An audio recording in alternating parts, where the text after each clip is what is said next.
right? Shalom, all praises to Yehovah, Ba'Shem, Yahushua, Ba'Shem, Kakadash. Double honors to the apostles, honors to the Akim pushing the truth out of sincerity throughout the earth, man. All right? Got it. I got it right. This is Isaiah chapter 13, verse 1. And it reads, the burden of Babylon, which Isaiah the son of Amos did see. The burden of Babylon. And that Babylon is talking about here in America. Not ancient Babylon. This is spiritually Babylon. There's confusion in this country, man. It says, verse 2, lift ye up a banner upon the high mountain. What is a banner? The scriptures. What is the high mountain? The high mountain, yeah, America, this government, the ruling elite. It says, lift ye up a banner upon the high mountain, exhort the voice unto them, shake the hands. We exhort our voice when we speak. All right? And we shaking the hand. How we shaking the hand? Because they want to the elites want they want to stop this word from coming out. They want to censor this word. That's why they got those algos on YouTube. It says, lift ye up a banner upon the high mountain, exhort the voice unto them, shake the hand, that they may go into the gates of the noble. And that's what they're going to do. They're going to the lesser elites going to go to the elites. The elites going to send the military out, stop this word from going out. It says, I have commanded my sanctified ones, have also called my mighty ones from my anger, even them that rejoice in my highness. That's right. So soon, the Lord is going to make his return to bring judgment on his kingdom, Esau's kingdom, throughout the earth. These heathens, and on judgment on 2/3 of our people, and righteous judgment for the elect. Right? It says, the noise of a multitude in the mountains, like as a great people, a tumultuous noise. Yeah, and what's going to be that? That's going to be them intercontinental ballistic missiles. All right, because they're going to how they're going to move in, they're going to infiltrate this country. It says, and the noise of a multitude in the mountains, like as a great people, a tumultuous noise. Now, how's a great people and tumultuous noise? 200 million missiles. And they're not going to break their ranks, all right? And they're going to hit the designated target here in America. That's what's going to cause this place to be turned into a desert, all right? And in the scriptures, the missiles are called arrows, glittering spears. They're called horses. I got it right here. All right. Joel chapter 2, verse 4. The appearance of them is as the appearance of horses. The appearance of them is the appearance of horses. Power, like horse represents power and speed. It says, and as horsemen, so shall they run. Like the noise of chariots on the top of mountains, shall they leap. Like horses, so that's how they're going to run. I mean, they're going to be shot off from different parts of the earth over here. In America, we got it. It says the appearance of them is as the appearance of horses. As the horsemen, so shall they run. So that's how they run. It says, like the noise of chariots on top of mountains, it says, shall they leap, like the noise of a flame of fire that devours the stubble. Now they're gonna leap. They're gonna get past those missile defense systems. All right. They're gonna get past it. In the ancient world, you had cities walled off, right? You got watchmen and things like that. But here, that wall is their defense system, and those missiles are gonna get past those defense systems. And also, the Lord's Spirit is gonna be on those missiles. That's where it says the appearance of them is as the appearance of horses. And as horsemen, so shall they run. Verse 5, like the noise of chariots upon the top of mountains shall they leap, like the noise of a flame of fire that devoureth the stubble, as the strong people set in battle array. Yeah, so those missiles, they're gonna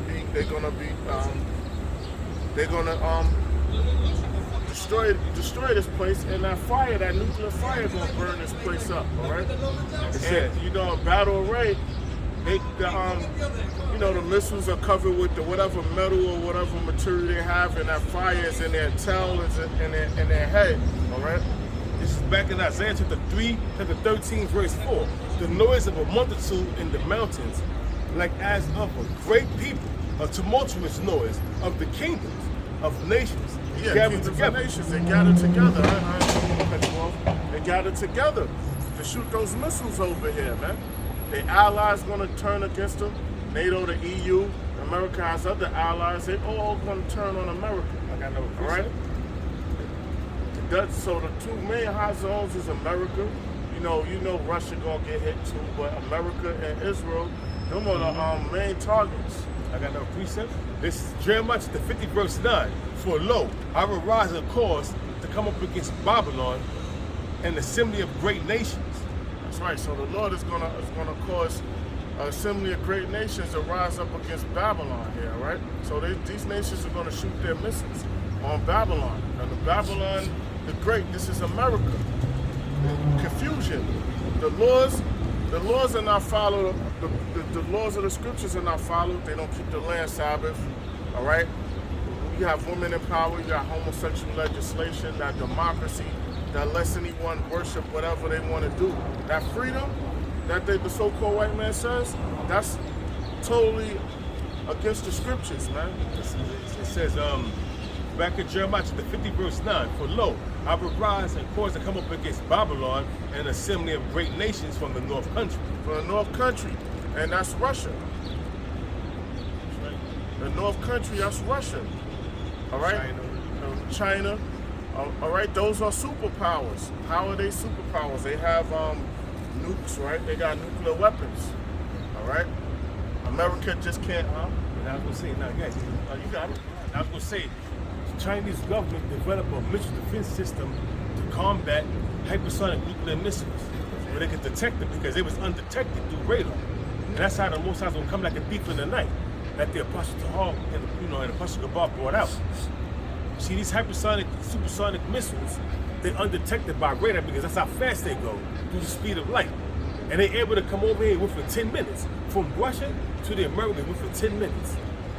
So how the hell you got any kind of preparation to prepare for to try to flee the city? When you got you got multiple, and then Vladimir Putin boasts about how the Sarmat Satan two missiles could destroy the west coast of America, and 2 missiles could destroy the east coast of America, man.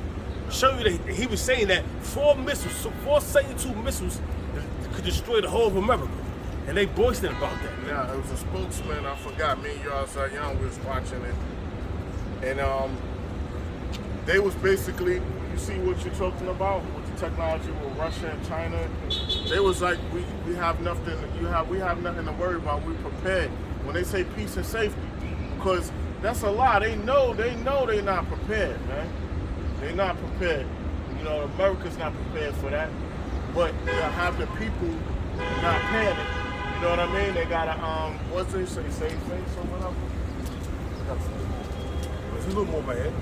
But also Raytheon and also Lockheed Martin, they got a multi-billion-dollar contract because all the weapons that United States had stockpiled, they sent over to Ukraine to a losing battle. So now they have to repopulate. How can I say they have to regenerate their nuclear? I'm saying not the nuclear arsenal, their weaponry, man, because they done depleted themselves by sending all that shit to Ukraine. That's why Raytheon and Lockheed Martin got the biggest contracts, 2 major contracts to build up more missiles, man. It's to see Northrop Grumman, that's another one. You're right, They're part of something called the military industrial complex. And that's all. And it's like the General Buckley Smeller said that war is a racket, man. And that's what they doing, man.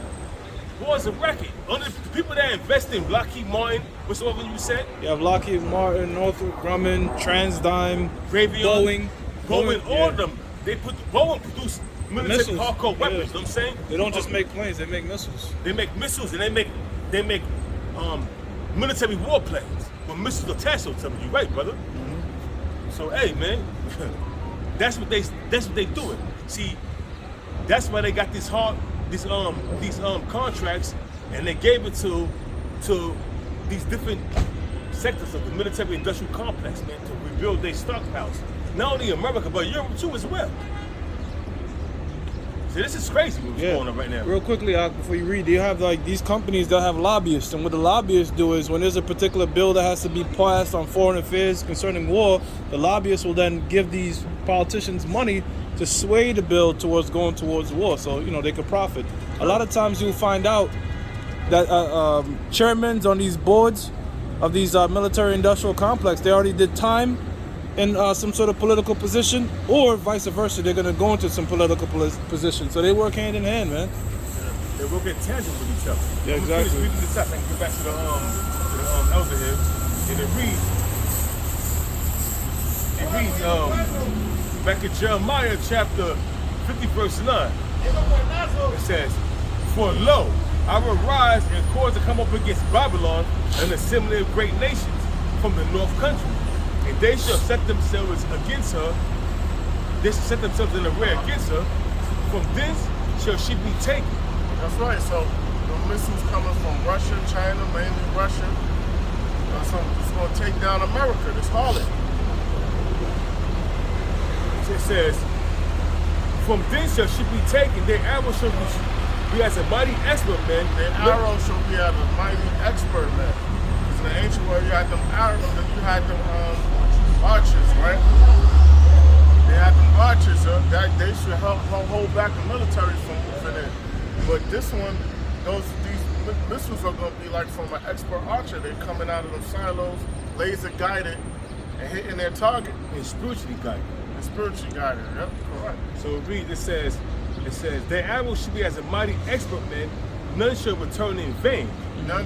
There's not going to be any duds, all right? None of them going to be stolen, none of them going to be deflected or intercepted. It says, "And Chaldea shall be a spoil." Chaldeans, that's here, Babylon, it's going to be a spoil. That's what happens when someone loses a war. They become a spoil. But this place is going to be a spoil. So it says, "And Chaldea shall be a spoil, and all that spoil her shall be satisfied, saith the Lord Yahweh." That's right. So they're going to be a spoil. Because once this place is destroyed, and the Lord comes back down with the elect, Yahweh Shah come back down with the elect, bringing the elect down with him. He's going to basically set up the kingdom. And all these nations that's outside of the nation of Israel, Esau, first and foremost, and these other heathen nations, they're going into slavery. I got a little more. Going back to Isaiah, but read the All right, this is 1 Thessalonians 5, and start from verse 1. It says, "But as the times and the seasons, brethren, ye have no need that I write unto you. For yourself know perfectly that the day of the Lord so cometh as a thief in the night." A thief in the night. All right? So that night is it's the end of Esau's rule, all right? Because he was at the height of his power in noon. That's when the sun is like it's the strongest, at its highest, right? So, and the Lord is going to come as a thief, unexpected. The hypersonic and supersonic missiles, like it's been said, they are undetected in the radar. They cannot be detected. That's how fast they move. And that's one of the ways that the Apostle Tahar said, then the Apostle Gabar reiterated that's how the Lord's going to come like a thief in the night, because the nuclear missiles cannot be detected.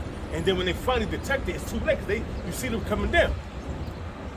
And them hypersonic missiles, the average conventional ICBM nuclear missile takes half an hour to get over here from Russia. So now they got the hypersonic missiles. It takes 10 minutes to get from Russia to the United States. I believe it's 30, brother. Like a half an hour? Did you confirm it was 10? I said because I was reading it, and they were saying they travel the speed of light. The hypersonic missile. Wow, that can't be the speed of light, brother.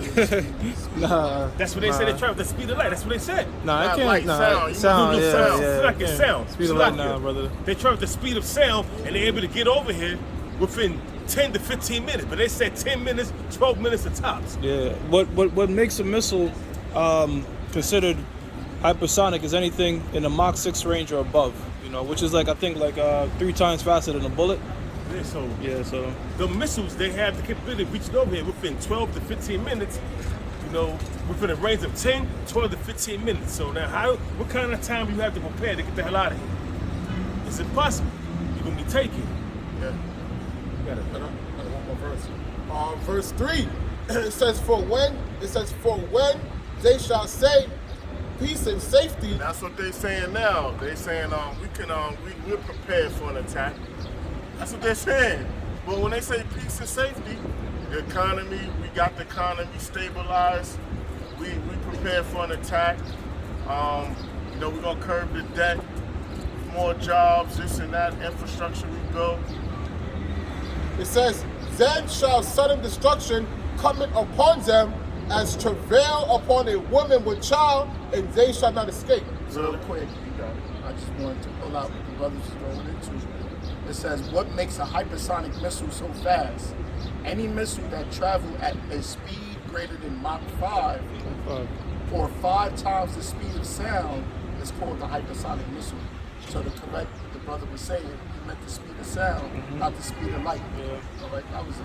Yeah, anytime you hear that boom, that's it breaking a sound barrier. It's called sonic boom. Sonic boom. Yeah. Let's look at that sonic boom. You're right, brother. You know, and just to make another correction, they said within, I said 10 minutes, but it's really 12 to 15 minutes. That's what Dmitry Medvedev, whatever his name is, the defense minister of Russia, was saying. They was boasting about it, and they were saying that the Sarmat, Satan 2, 4 of them could destroy the whole United States, man.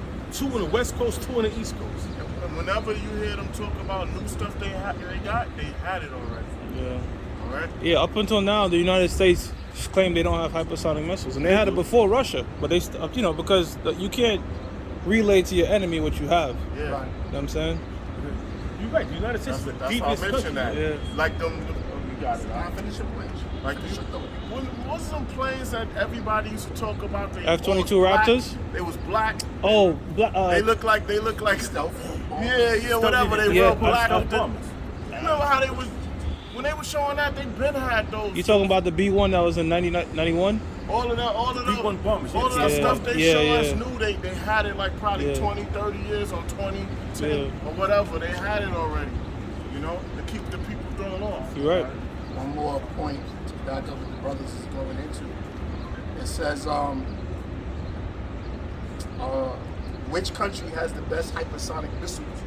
Who has the hypersonic weapons? China, the US, and Russia have the most advanced capabilities, and several other countries are investigating the technology, including India, Japan, Australia, France, Germany, and North Korea, which claims to have tested a hypersonic missile. Now that you said that, that's beautiful because India, 2 days ago, test fired a hypersonic missile. And you don't see the United States putting sanctions on India. Why? Because they got nuclear capabilities. And they don't go up against a nuclear power country, man. They test fired a hypersonic missile, man. I forgot the name of it. It's called a ZIRM, something like that. But they, you know, these different countries, then their missiles different. You know what I mean? But they test fired a missile 2 days ago. You didn't even hear it on the news. If you heard about it, it was real brief. So they let you know what's going on, but then you didn't even hear what's going on, how Iran test fired nuclear missiles, man. Right along with North Korea. Yeah, so when you're a superpower, when you're a world superpower, you have these companies. They bid on contracts, a bunch of contracts to see who's gonna make the weapons, the planes for them. Who's gonna get the contract to build it for that government, right? Whether it's missiles, you're right. planes, and things like that. You're absolutely right. So the United States, like the F-22 Raptor, like you have like a standard particular aircraft for, like, this is our dogfighter, this is our, and there was 2 companies. There's a company called Honeywell, and I forgot the other company, but they're trying to bid who's gonna make the #1 helicopter for the United States. You know what I'm saying? Like, you know how, I forgot who produced the Black Hawk, but that was one particular company. But like you said, there was a bidding war. Yeah. And once you get that contract, you're not producing our primary helicopters. But it's Honeywell and another company. I can't look it up on the phone. They compete, you know, because America has it. Well, they like competition, they say. You know what I mean? I got a precept. This is 2nd Ezra 16, verse 13. For strong is the right hand that bendeth the bow, right. Strong as a right hand that bendeth the bow. And it's the Lord that gave the Esau the technology, the smarts to build those weapons. All right, and Esau is the Lord's weapon. That's right. It says, his arrows that he shooteth are sharp. That's right. Those arrows he shoot are sharp. So the main arrows now is the ICBMs, intercontinental ballistic missiles. All right. It says, and shall not miss when they begin to be shot into the ends of the world. So that when they're not going to miss when they begin to be shot from the ends of the world. So they're going to be shot from all over the world, from the countries that have those missiles. And the Lord's going to have the spirit on them. They're not going to miss. And they don't have to hit the pavement or whatever. They could be detonated whatever airspace range is supposed to be they're supposed to go off on. You're talking about ground zero.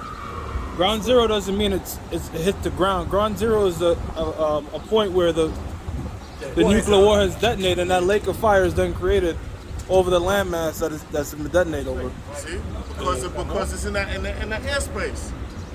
Get right in that airspace, yeah? And to build on what the brothers is going into, all that defense mechanisms, and anti-defense missiles, anti-hypersonic missiles, well, none of that shit is going to work because the Lord's purpose is for those missiles to hit his target. That's right. So they building all this defense missiles to try to deflect the missiles from going up into the landmass, but it's not going to work, right? So it says, behold, the plagues are sent, and shall not return again until they come upon the earth. That's right. The plagues are sent. That's one of the plagues is intercontinental ballistics. Those missiles. That's one of the plagues. All right. Famine is another plague. Cannibalism, you got it. Real quick, you mentioned plague. I have to. Zechariah 14:12. And this, right? It's like a combo. It says, and this shall be the plague wherewith the Lord will smite all the people that have fought against Jerusalem. That shows you the nuclear destruction. That shows you the nuclear destruction is a plague. So when the scriptures speak about plagues happening, it ain't just the famine, it ain't just, pestilence. That lake of fire is one of the great plagues that's going to come upon the earth. That's right. Yeah, cause what? That's the end. All the lives that's here. That's not part of the elect. Yeah. So that's an ultimate plague right there. You know, it makes sense. Yep. It says their flesh shall consume away while they stand upon their feet. Yeah, head to toe, they're gonna be burnt to salt, to powder, instantly, like instant grits. But you know that spirit, we believe that spirit gonna feel that. Yeah. You know what I mean? Because the Lord's spirit is gonna be on those missiles. Yeah, the Most High can manipulate time. If you're ever struggling with something, we do the weightlifting, and you watch the video back, you're like, damn, that was quick. But when I was struggling with that weight, it felt like an eternity. So the Most High is not gonna, the Most High can let these, like you just mentioned. So long. Yeah. Just like when you're in a fight feel like it's taking forever. Yeah. But the fight was only a minute, Right, 30 right, seconds. right. But it felt like you was wrestling a whole hour, or fighting for a whole hour. Right. It says their flesh shall consume away while they stand upon their feet, and their eyes shall consume away in their holes. Their physical eyes and their visions for tomorrow, Yep. for the future, their new world order, their legacy. That's all going to be consumed. That's right. It says, and their tongue shall consume away in their mouth. Yeah, their lies, their philosophies. All right, all of that gonna be done away with, and their physical tongue gonna be crystal. I got a question. This is Isaiah 24 verse 19. The earth is utterly broken down. The earth is plainly dissolved. The earth is moved exceedingly. Yeah, the earth will abide forever. The earth will abide living forever. But that's just talking about America being destroyed, Israel, certain parts of Russia hit the nukes, but the earth is not gonna be destroyed. Because it's talking about the land masses, certain land masses gonna be hit with them nukes. What's a major land mass here in America? It says the earth shall reel to and fro like a drunkard. Will to and fro like a drunkard because of the impact of those missiles, and it's gonna cause earthquakes too. Yeah, tsunamis. Tsunamis. It's like the Earth is like a crystal ball. Like you ever get those crystal balls, you shake it up, and that's how the planet Earth is gonna be. So you're gonna have certain land masses. They're just gonna get covered in fucking 100, 2,000 feet high. You know what I'm saying? Just cover their ass. Now Wipe them look, out. for water people, I don't mean to keep blabbering, but for regular people, oh, that's messed up. How the Most High can do that? Listen, it's cleansing the earth. That's right. All that dirt in the sea got to be cleaned up. All that dirt in the air, all of that Yeah. has to be cleaned. It's a big sweep. You know what I mean? A cleanup job. These spirits. All right? Now that you said that, you got the earth, you got land mass, you got sea, and within the sea, a number of piles of junk and dirt and debris. You got a land mass number of piles of junk, earth and debris. Even in the ozone layer, you got earth. It's called space junk. So Esau just totally fucked this whole earth up, man. Yeah, so, yep. That lake of fire and all these. He said it's more, you got it. It says, the earth shall reel to and fro like a drunkard, and shall be removed like a cottage. And remove like a cottage. So that who knows? That might change the time too. All right, but that's for us to know later. But the earth is gonna rock to and fro like a drunkard because of the impact of those missiles. It says, in the transgression thereof shall be heavy upon it, and it shall fall and not rise again. That's right. This place, America, is not gonna rise again. Esau not gonna rise in his power. These heathen nations are not gonna rise up in their power again. That's right. Everyone's gonna be under Yahweh Bashem Yahushua rule. It says, and it shall come to pass in that day that the Lord Yahweh shall punish the hosts of the high ones that are on high, and the kings of the earth upon the earth. Yeah, so all the militaries on the earth, the elites, the main elites, the so-called white man, then these other nations, they're so-called elites of their people, all right? All of that's they're gonna be thrown under their power, man. It says, and they shall be gathered together as prisoners, are gathered in the pit, and shall be shut up in the prison, and after many days shall they be visited. That's right. So they're gonna go into slavery under Yahweh Bashem Yahushua, and Yahweh Shai gonna be joint heirs in the kingdom. So we're gonna have them in captivity. But all right. Yeah. I mean, like real quickly, brother. You know, we always say in the kingdom of heaven, like like if we will go back to ancient times, how the grapes are bigger. We probably couldn't even deal with that atmosphere because it was so much more pure. Yeah. For it was the white man, but also the other nations, by not keeping the law, statutes, and commandments, have been polluting the earth for millennia. So the missile is going to create like a reset. So we're going to actually see what true air is like to breathe, and you know what I'm saying, all that. So it's doing more than just wiping out America. It's like it's a cleansing agent for the planet Earth. I have a little more to back that up in Isaiah, the 24th chapter. It says they're going to separate, continue with employment. But it says that the Most High is going to punish those of the high ones that are on high. But here we have it right here. Ezekiel 39, verse 14. And they shall serve out men of continuing employment. Serve our men of them. Now they're not the employees or slaves. They basically going into slavery.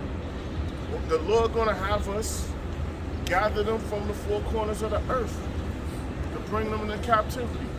All right. It says, back in Ezekiel 39, verse 14, and they shall serve out. It says, and they shall serve out. Oh God damn. Yes, They shall serve out men of continuing employment. So we're gonna gather them from where they're hiding at, snatch them up, the elites of them and their people, and bring them into captivity. Yeah. It says, pass it through the land to bury with the pastures those that remain upon the face of the earth, to cleanse it, and after 7 months shall they search. Completion. And the pastures that pass through the land, when any seeth a man's bones, shall set up a sign by it till the buriers have buried in the valley of Hemengah. Yeah, so these heathens, they're gonna be burying the bodies because we can't touch them. You know what I mean? They're gonna do that work. They're gonna take the unclean all these and bury these bodies. The Man. sepulchres, man. Yeah. You remember, you ever seen that show, Dirty Jobs? Yeah. There ain't gonna be no more Jakes doing dirty jobs. Right, no more. right, brother. There's gonna be Esau and the heathens doing all the dirty jobs of the earth. Israel never get near as dirty again. That's right. So, we finished it? Yeah, that's it. Zod, you got some. I got something after you. To add on to what the brother was saying about the earth, Ecclesiastes 1:4, it says, one generation passeth away, and another generation cometh, but the earth abideth forever. Yeah, one generation of people pass, they die. Another generation come and they pass, and another one come. But the earth, it liveth forever. It abideth, it lives forever. So the world is not going to be destroyed. Right. No, it's not going to be no comet, no extinction level event that destroys the earth. That's the entertainment, man. You know, right? That's entertainment, all right? Yeah, some Hollywood bullshit. Yeah, some high Hollywood shit. Matthew chapter 24, verse 22. And except those days should be shortened, there should no flesh be saved. So the Lord is shortening up the time, is speeding things up. Yeah. And the days are shorter for the elect's sake. Because if the Lord did intervene, the so-called white man would destroy this place. But Yeah, the Most High, the Lord set this place about forever. Right. So Speeding the things stages, he's speeding this thing up. You know? And Esau's moving quick because he knows that his time is short. Right. Just like, you know, well, drop that. There shall no flesh be saved, but for the elect's sake, those days shall be shortened. For elect's sake, those days shall be shortened. So the time, a day seems like 6 hours. You know? Hey man, these days are passing by quick, man. You know, we're already in the 6th month of the year, man. You know, and Like you ever be like, I'm sorry to cut you off, you ever be like, all right, you do whatever job, whatever you have to do for the day, you be like, yo, let me hurry up and get some sunlight, whatever, before this, because you know the sun about to go down quick, because time is fast now. yeah, got it. So you know what I'm saying? You got it. So, you got a statement or you got a Now, precept? I'm just saying because you know because everything is flying quick, everything is passing quick. So you know that's the Lord is shortening the days, man. You know these days are flying by, the years are flying by, man. Yeah. So hey, the Lord is speeding things up because He's about to make a speedy prayers of Esau in this wicked ass society, man. You know, you got it, man. Done. This is Amos 9:8. But behold, the eyes of the Lord Yahweh are upon the sinful kingdom. The eyes, who the eyes? The angels. What's a sinful kingdom? America. This is a sinful kingdom established by blood. All right, the eyes. And also the prophets are the eyes. We see what's going on, and we make notes and do shows and speak about it. Yeah, kind of. God. And it says, and I will destroy it from off the face of the earth. That's right. So Yahweh Shem Yahushua, Yahweh gonna send Yahweh Shah to destroy it with the angels. He's gonna destroy it off the face of the earth. So this place, once again, is gonna be destroyed. And it's gonna be turned into a desert. The sinful kingdom also represents 2/3 of the nation of Right. Israel, because it's going to tell you right here, because it says, saving that I will not utterly destroy the house of Jacob, saith the Lord. So it will not utterly destroyed. So it's gonna be a remnant. So 2/3 are gonna be wiped out on this side. Yeah. You know what I mean? And 2/3 is more than 1/3, right? So that's why I say I will not utterly destroy it, all right? Yeah, that's true, brother. So some are going to be destroyed. The majority. Majority. I mean, I'm saying, yeah. We have more. We have more. That's it, brother. So now I'm going back to Isaiah chapter 13, verse 5. They come from a far country, even from the ends of heaven. From the ends of heaven, a far country. So those missiles are coming from these other countries and being shot up. They go into outer space, they come back through the atmosphere and hit their target. It says, even the Lord Yahweh and the weapons of His indignation to destroy the whole land. Even the Lord. So in the midst of that, before the missiles get here, the Lord is going to be here. All right?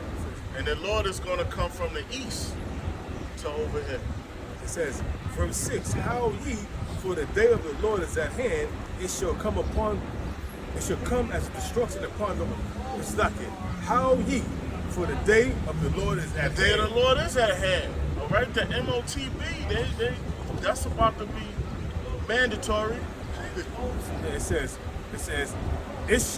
how ye, for the day of the Lord is at hand, it shall come as a destruction from the Almighty. It's gonna come as a destruction. All right. So the ultimate destruction is gonna be those intercontinental ballistic missiles, and the Lord shooting concentrated fire when he's on the chariot. Yeah, because we had mentioned that a majority of people are gonna die, man. Yeah. Not just amongst Jake, but so many souls here that's meant for that fire. Real quickly, this is 2nd Ezra 9 and 14. Then answered I and said, I have said before and now do speak, and will speak it also hereafter, that there be many more of them which perish than of them which shall be saved, like as a wave is greater than a drop. Yeah, a wave is greater than a drop. So basically, it's only going to be a drop of people that survive this destruction, and the mass. So Esau wanted all of this extermination. It's going to happen. You know what I mean? The Lord is going to make sure it happens. Right, like right now, like compared, like relatively speaking, you know, the brother set up is like a drop compared to the amount of people that's in Manhattan right now. Like millions of people, but we're like less than 100. You know what I'm saying? So, low, we make it. It's like you can see like the difference. Yeah. Quick preceptum. 2nd Ezra, chapter 8, verse 3. That's the spirit. So I got my pocket. I was gonna go to that one too. That's the spirit, bro. You got it. There be many created, but few shall be saved. There's many created and but few saved. So a lot of people created to be destroyed. Yeah. All right. So a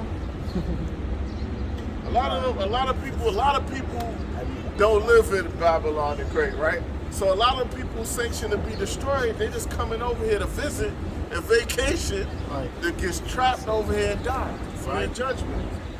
You get what I'm saying? A lot of people are going to be born just to die here, or in the womb just to die here. Man, I got something real quick, because somebody might say, then why would the Lord make all these people? Why would you make all these people to kill them, Lord? This is Isaiah 55 and 8. It says, "For my thoughts are not your thoughts." Yeah, the Most High's thought, Yahweh and Yahweh Shah's thoughts are not your thoughts. They are beyond your comprehension of thoughts. You haven't mastered. You don't even know yourself, your own spirit, or your own how your body functions and how the earth is, but you want to question the Most High. Yeah. That's in another realm. Yeah. You get this is what gets me like, yo, how these fucking people think?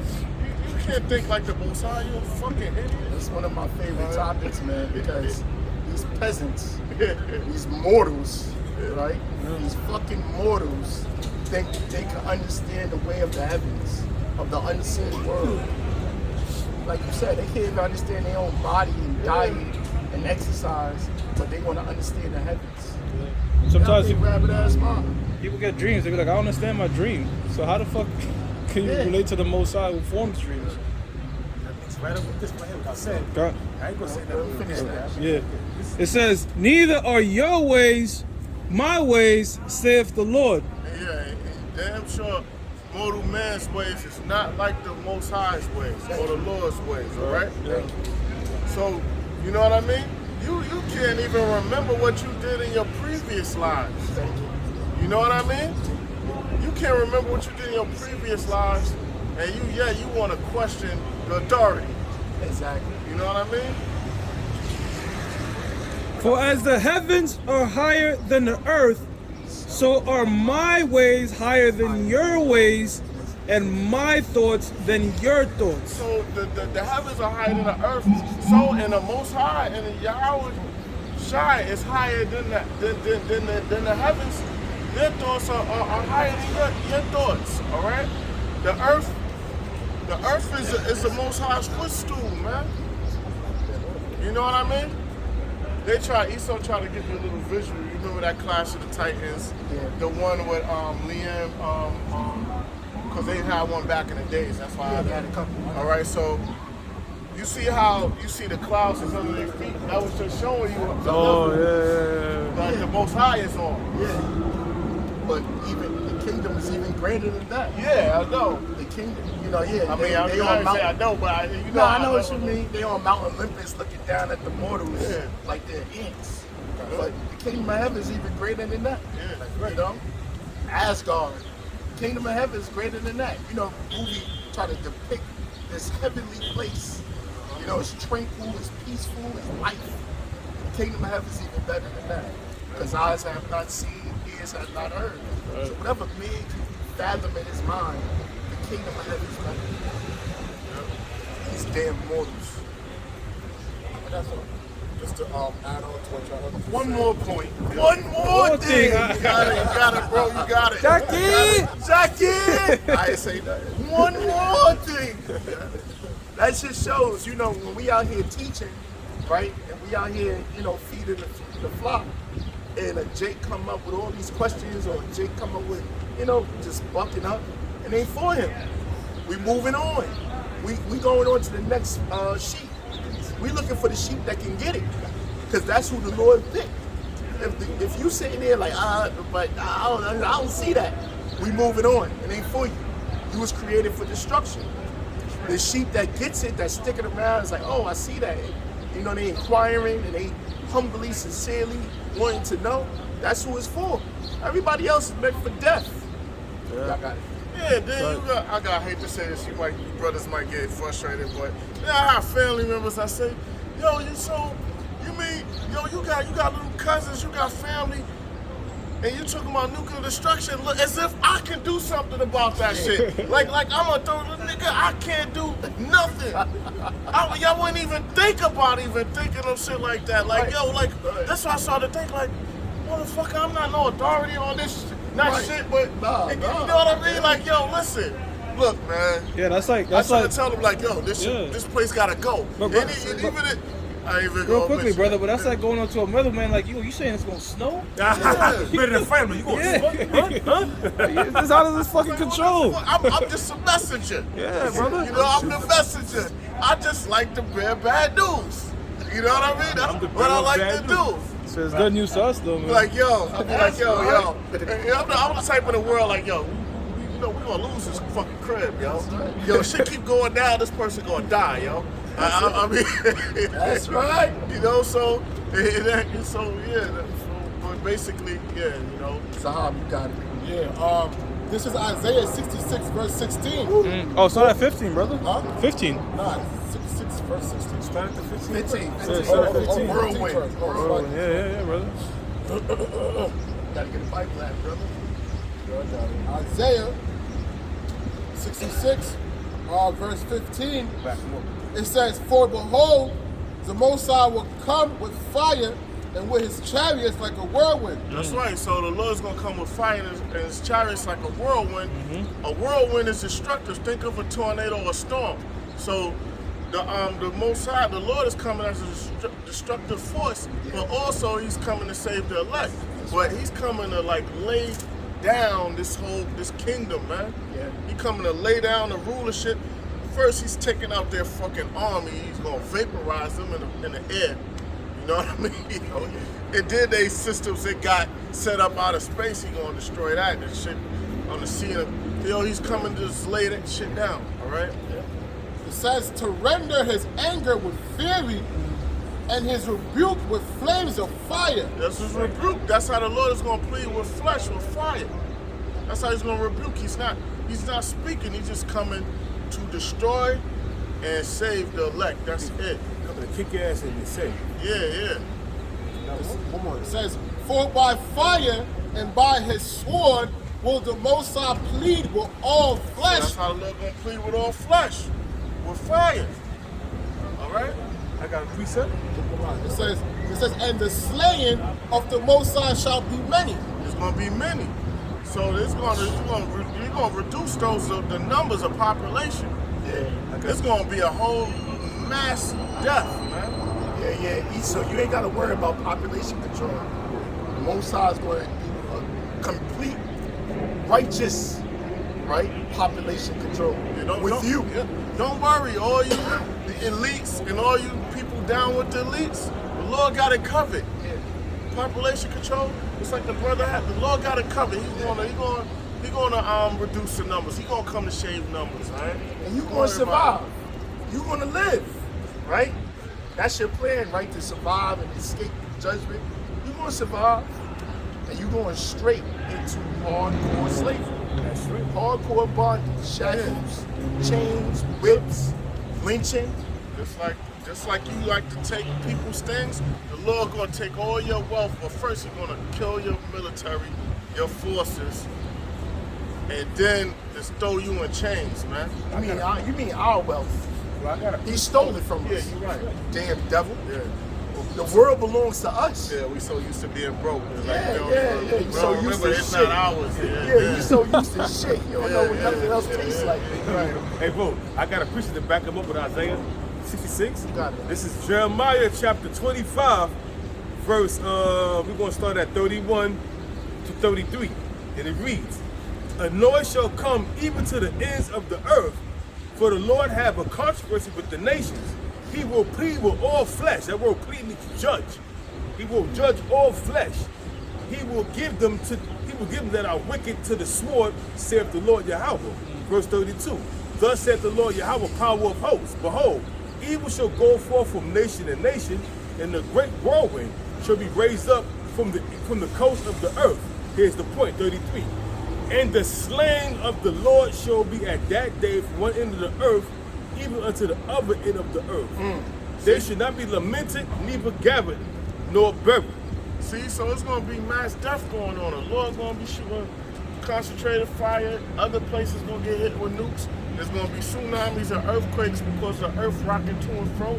So you got people trying to escape the destruction and leave. Where are you running? Where you running? Where you going? The earth is right here. The Lord knows everything that's on the earth. Where are you going? And there's nowhere to run or hide. It says, nor gathered, nor buried, they should be dung upon the ground. Yeah, dung. Like dung is like a dog or shit on the ground. That's how these bodies gonna be laid out, man. And there's gonna be disease and pestilence from that too.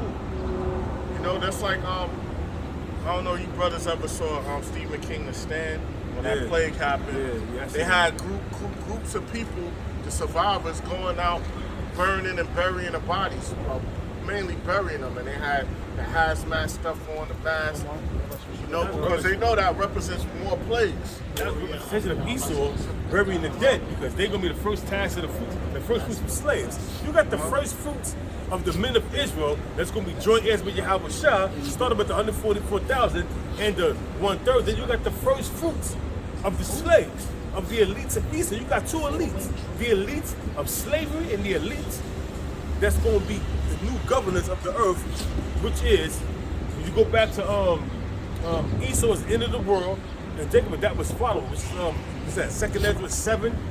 6 and 9. 7, 6 and 9? Yeah. You know what I'm saying? So, hey, there you have it, man. I got This something is- after you. This is Job, chapter 20, verse 15. "He has swallowed down riches, and he shall vomit them up again." Yeah, vomiting is a violent act. The so-called white man has vomited, has swallowed down riches. He done stole first and foremost from the Lord's people, and then these other heathen nations, and he's still stealing. All right, so, and then what his New World Order is about? Ultimately, really taking everything, even the crumbs that people have with this MOTB. That's gonna and this collapse that's gonna happen, right? It says, "He shall vomit them up again. The Most High shall cast them out of his belly." Yeah, so the Most High gonna cast him out of his belly. So everything he has, he's gonna lose. All his wisdom too, all his so-called wisdom on the left-hand side, he's gonna lose that. Yeah, that's a primary reason they are going to make it, because we need them to store these wealths and riches. Because their idea is they have something called an enlightened utopia. That's how the elites call it, wherein they will start World War III, and then they'll rule the remaining population once it's wiped down to about 500 million. But that's when we're going to intervene. And I have a quick precept. This is Proverbs 13 and 22. A good man leaveth an inheritance to his children's children, and the wealth of the sinner is laid up for the just. That's right. The wealth for the sinner is laid up for the just. Yahweh Shai, the 12, the 1/3, that wealth is going to be laid up for the elect, or under the Lord. Yeah. Like the brother said, they stacking up all the riches of the earth just so the elect can be swept. Yeah. You know?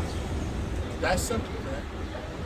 Because, like I said, or like the scripture said, the earth was created for our sakes. And the earth was given into the hands of the wicked. So he's going to borrow everything that he stole since he came back into power, since the Renaissance, since the Romans. All them hidden treasures, you're going to be digging all that shit up, man. Translated from one. Digging all that blessed stuff up. Translated from one people to another. You know? Y'all got fat while we starved, man. It's our turn. First and foremost, Yahweh Shai turn down the ranks. Y'all got fat while we starved, man. That's right. Precept. It's Proverbs 10, verses 25. As the whirlwind passeth, so is the wicked no more. That's But right. the right, So the whirlwind, the Lord returned on the chariots and bringing out nuclear destruction. but the righteous is an everlasting foundation. The righteous is an everlasting foundation, all right? That's a temple of the Lord. The righteous, okay? That's it. Got something. It says, Job 20 and 22. In the fullness of his sufficiency, he shall be in straits. Position of difficulty. Fullness of his sufficiency. What is that? It's so-called New World Order. Everyone that got that MOTV, that was sanctioned to get it, and everything, got the world by the grip. So that's when the Lord just gonna intervene. Yeah, all the missiles are being detonated. Uh-huh. They thinking they're gonna come out to, okay, we finally have this thing accomplished. Like, we're gonna rule the remaining population, but we're gonna be opening up those bunkers and, you know what I'm saying? It says, in the fullness of his sufficiency, he shall be in straits. Every hand of the wicked shall come upon him. That's right. So this man is gonna be taken out, you know, by his enemies. Well, first and foremost, but foremost by the Lord. The Lord gonna really do the damage and take all of them out. Yeah, and the word there for wicked there is Aimal, which is the laborers, which is Israel. Done.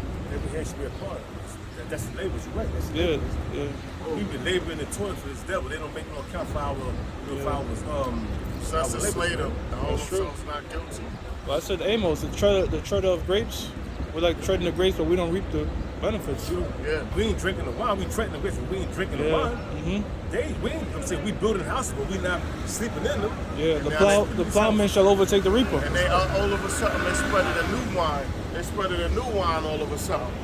They got Jake thinking like, yo, we can make generational wealth to get on a level of the elites. That's our new wine. Out of nowhere, that shit just sprung up from the past, 6, 7 years on and now. You know what I mean?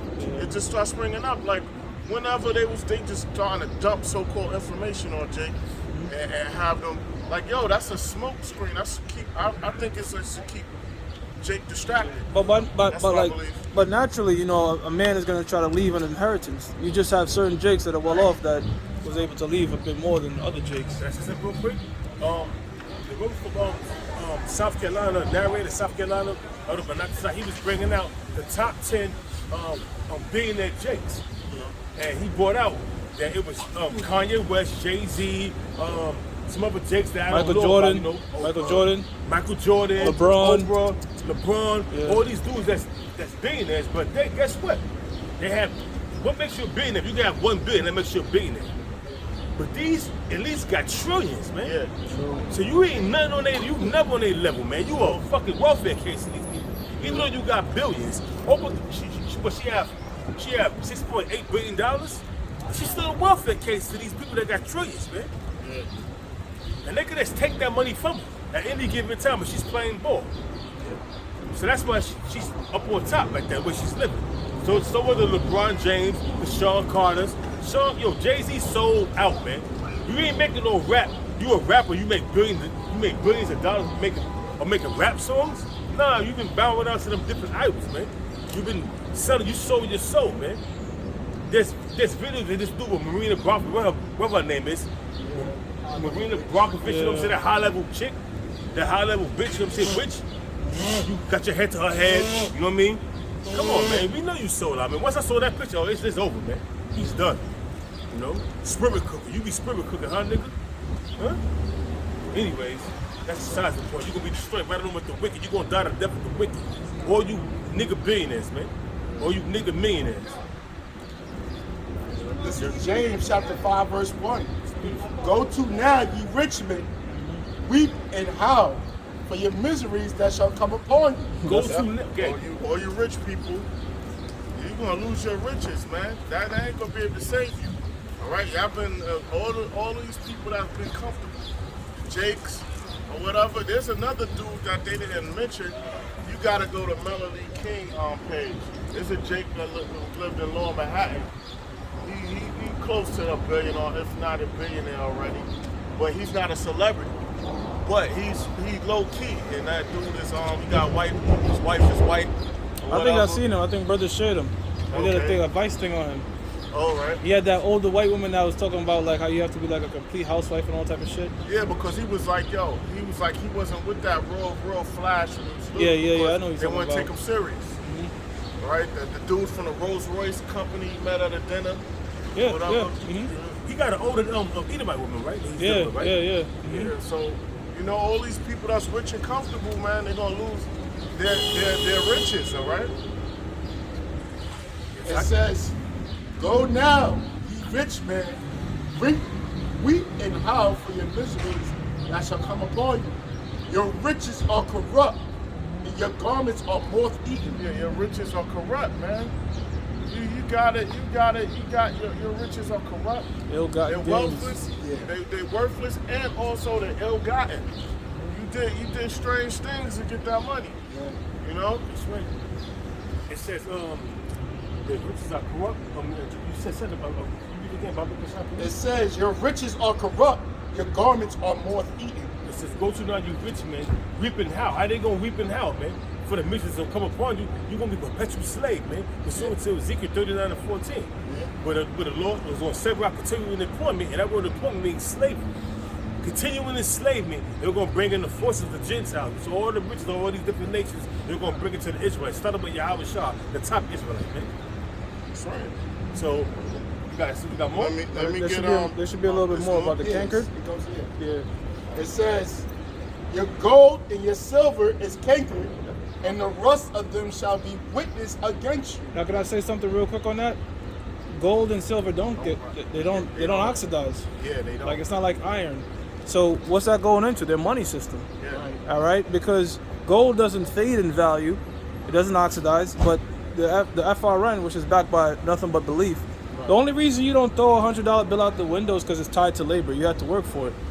But other than that, there's no real intrinsic value of it. You know what I mean? And like, I know I'm poor, but the whole game of them dudes with money is they really don't. The ones that know like this shit is bullshit. They gotta keep on. They gotta keep making it. They gotta keep building. Like they gotta keep circulating. Like it's electricity. It goes in a circular motion. So that's how the money.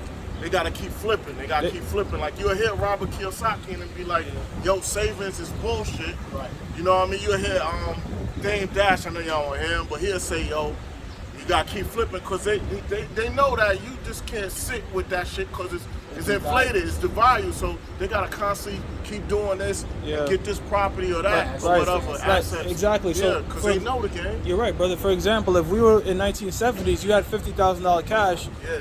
And I bought a $50,000 home, and now you still have $50,000 40 years later.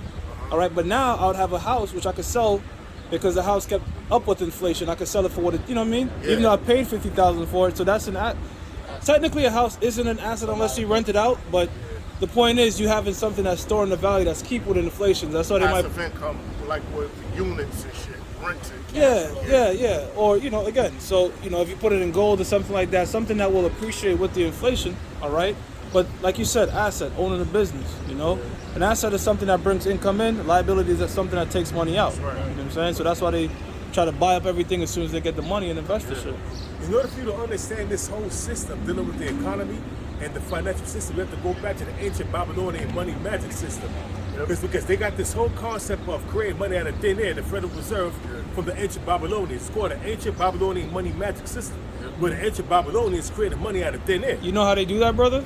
They do it by something called credit. Like, so let's say, for example, right? I have no money right now, but you lend me $100, right? Now, I take that $100, there's 10 individuals, all right? And you know what I'll do? I'll say, look, I'll lend you each $10, but you have to pay me back.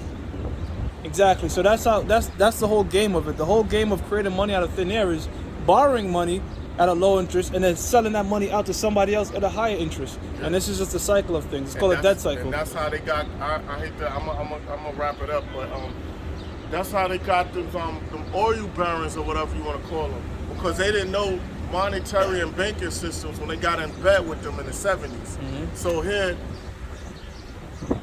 they got a lot of their holdings. And they couldn't get their money within, they had to wait 30 years and this and that. But they don't understand that money is fractional reserve, so their money ain't gonna have the same value. It's gonna be at a lower value.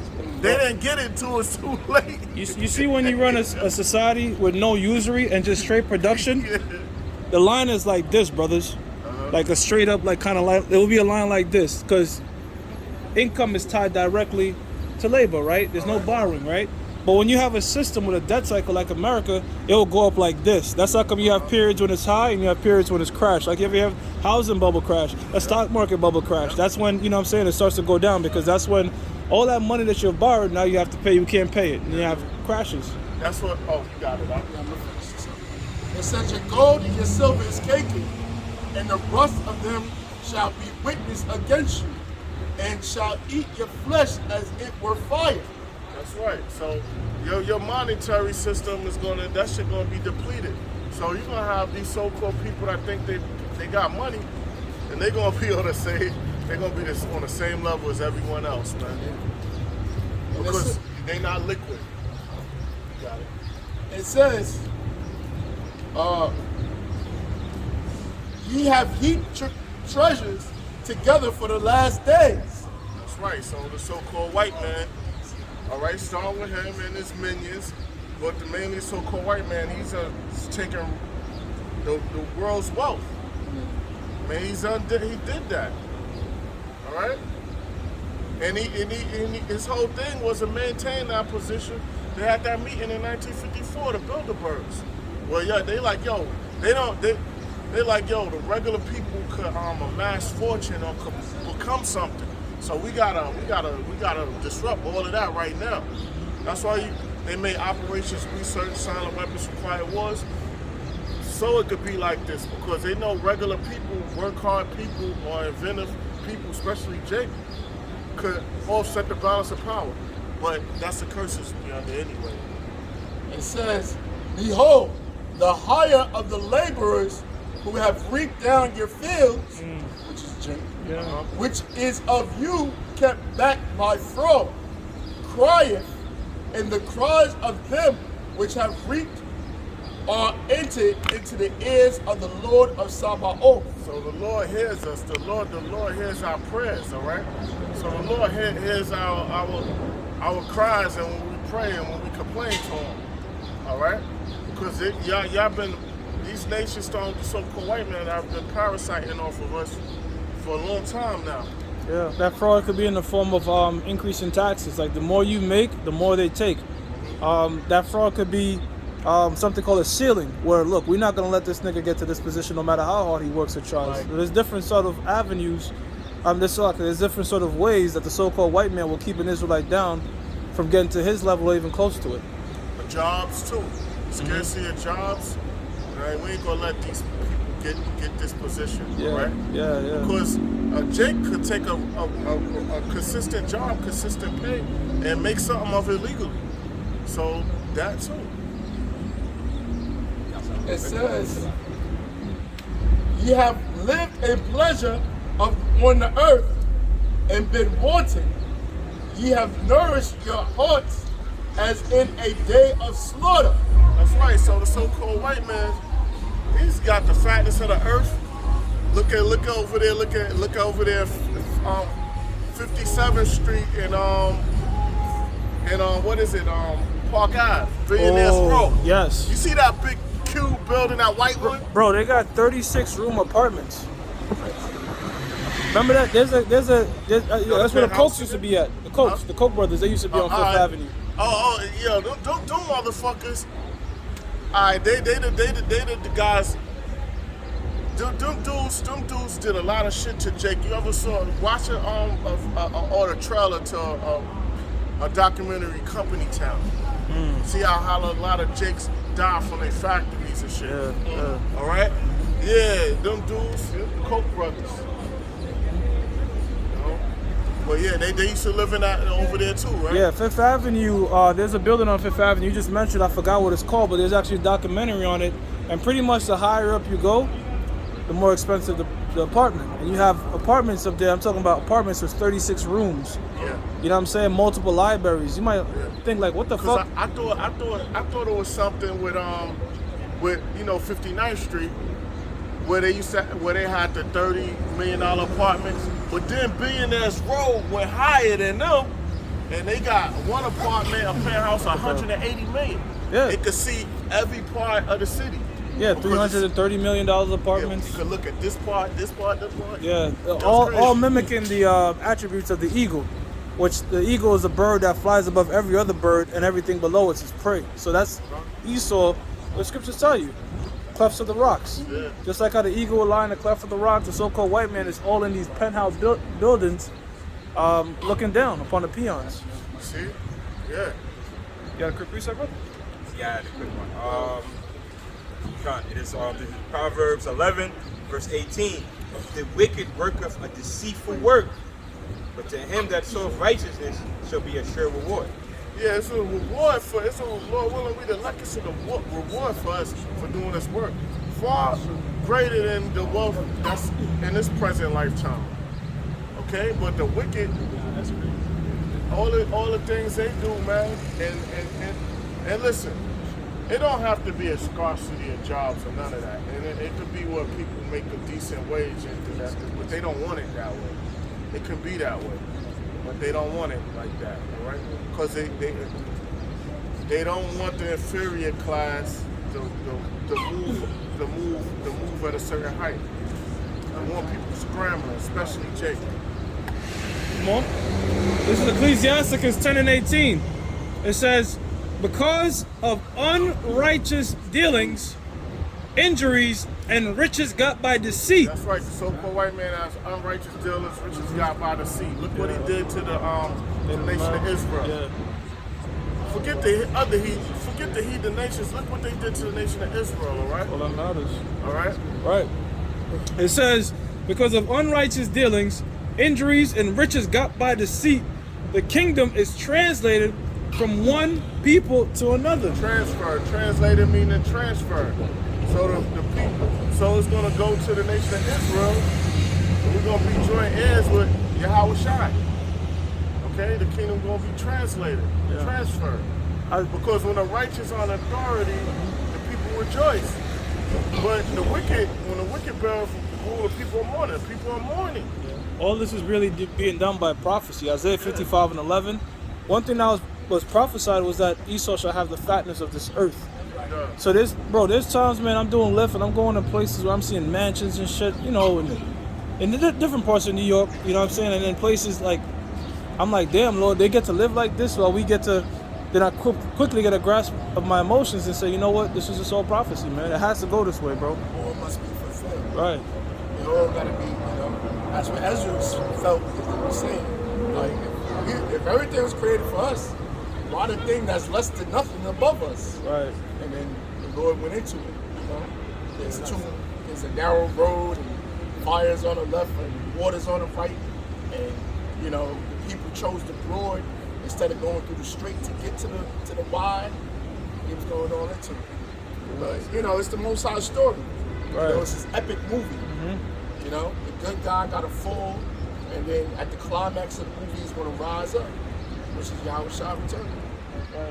You know, Esau got his. Everybody see when you go with what's that? In Matthews, basically love your enemy. When Yahweh Shah was breaking it down, like the Lord gives rain to the wicked. He gives land to the wicked. You know, you can't say that the Lord wasn't fair. Every nation got their chance. Real quick for you, brother. Yeah. Ecclesiasticus 16:16. It says, His mercy is manifest to every creature. His mercy is manifest to every creature. The Greeks ruled, the Romans, which were both Edomites. The Persians ruled, Every nation. right? The Babylonians. So, sons of Ham ruled, sons of Japheth ruled, right? Sons of Esau ruled. Every nation had a chance to be the king of the planet, right? But it was temporary.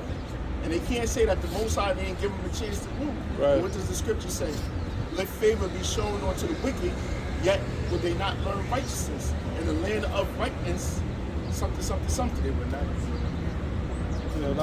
Yeah, they would not deal justly. They will not behold the majesty of the Lord. They will not behold the majesty of the Lord. Nobody gave glorification to Yahweh Shah when they was in power. They put themselves as gods. So when Yahweh Shah returns and he's set up to be the ruler of the planet Earth, we gonna rule forever. And guess what? The nation's gonna prosper and benefit off of that. Because the righteous are gonna be in authority.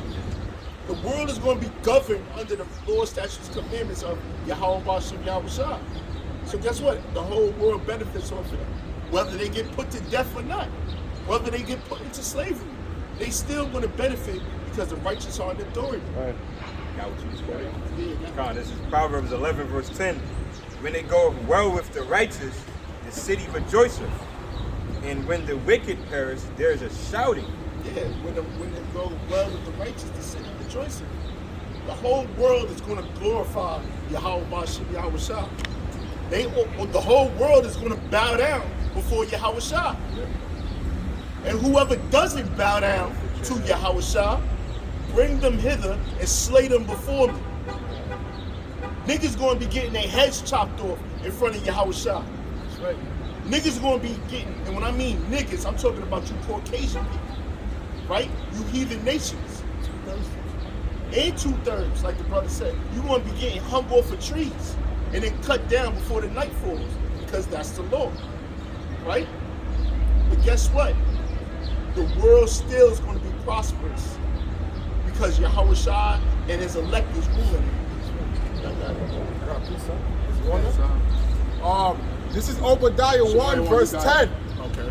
It says, For thy violence against thy brother Jacob, shame shall cover thee. Yeah, the so-called white man was our brother at one time. But shame is going to cover. Is our brother. Huh? Is our brother.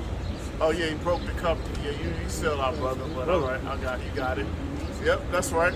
Yeah, so he's our brother, right? But look what the violence he did to us, man. Let's just talk about now. Look what he does to look what he did to the Northern Kingdom, right? The smallpox blankets, the death, the buffalo, slaughtering the buffalo, raping the children, their wives, putting them on reservations, then finding out they have oil, and then going to get that from them. Look what he did to the Southern Kingdom, man. The slave trade, drug trade. All right, and it goes on, man. It says, and thou shalt be cut off forever. Yeah, you're gonna be cut off forever. So after this so-called white man serves in slavery, he's gonna be exterminated. He's gonna be burnt to death, exterminated, his whole line. Real quickly, Romans 13 and 10. Love worketh no ill to his neighbor. That's right. So The so-called white man is supposed to be our neighbor, right? Yeah. Love worketh no ill to his neighbor, right? So, don't hand join a hand. It ain't gonna help him. All right? It ain't gonna help him. So look what he's done. Look at the abortion clinics, man. Look at what he did with the clean methods he called the AIDS virus and things like that, man. Look what he did with his antidotes with his jab. Look at that also, man. It says, therefore love is the fulfilling of the law. Yeah, love is the fulfilling of the law. The law, statutes, and commandments. So there's no love in the so-called white man because he doesn't keep the law. He goes against the law of the scriptures. Yeah, right now, bulk of the people in the United States are suffering because of debt, bro. Yeah, right? That's something that's supposed to be, according to the scriptures, forgiven. After 7. Yep, year of Jubilee, right? And every 49 years as well. But so-called white man, you have bankruptcy, but you also have government debt. Which government debt, a lot of you people took out with the PPP loans. Oh, no, damn. Thought like everything's gonna be Gucci, just had the shit locked down on you again, and you like, what the fuck? I gotta pay this back, and this shit just went. Exactly. So, yo, that's fucked up, bro. You're trying to keep your business afloat, take a loan out, but niggas is taking loans out to finesse and buy Lambos and dumb shit, but just to have the whole shit shut down again, and then when you got wiped out again, when Esau's good, all right, now let's get things going again now. When all these middle class people, so-called middle class people, have just been totally wiped out. How many stores and stuff that went under? Yeah. Couldn't stay afloat. Yeah. Yeah. That's a show. That was strategic.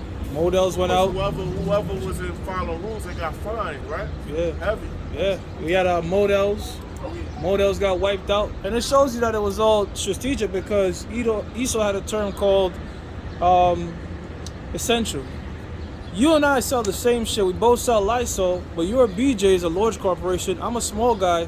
You stay open. You're essential, but me, fuck you. You gotta remain closed. And the bills, and they still want the bills, right? The overhead is over their head. Yeah, well, still gotta pay the bills. You're right. A lot of these bars and these companies, they operate on tight margins. What do I mean by that? The money they have to cover, just in case something was to stop, is not that large amount. You know, they kind of like a month at most. You have businesses that was shut down for 6 months. Who the fuck has enough money stored up to pay the rent of a Manhattan restaurant for 6 months, man? They're not liquid. They can't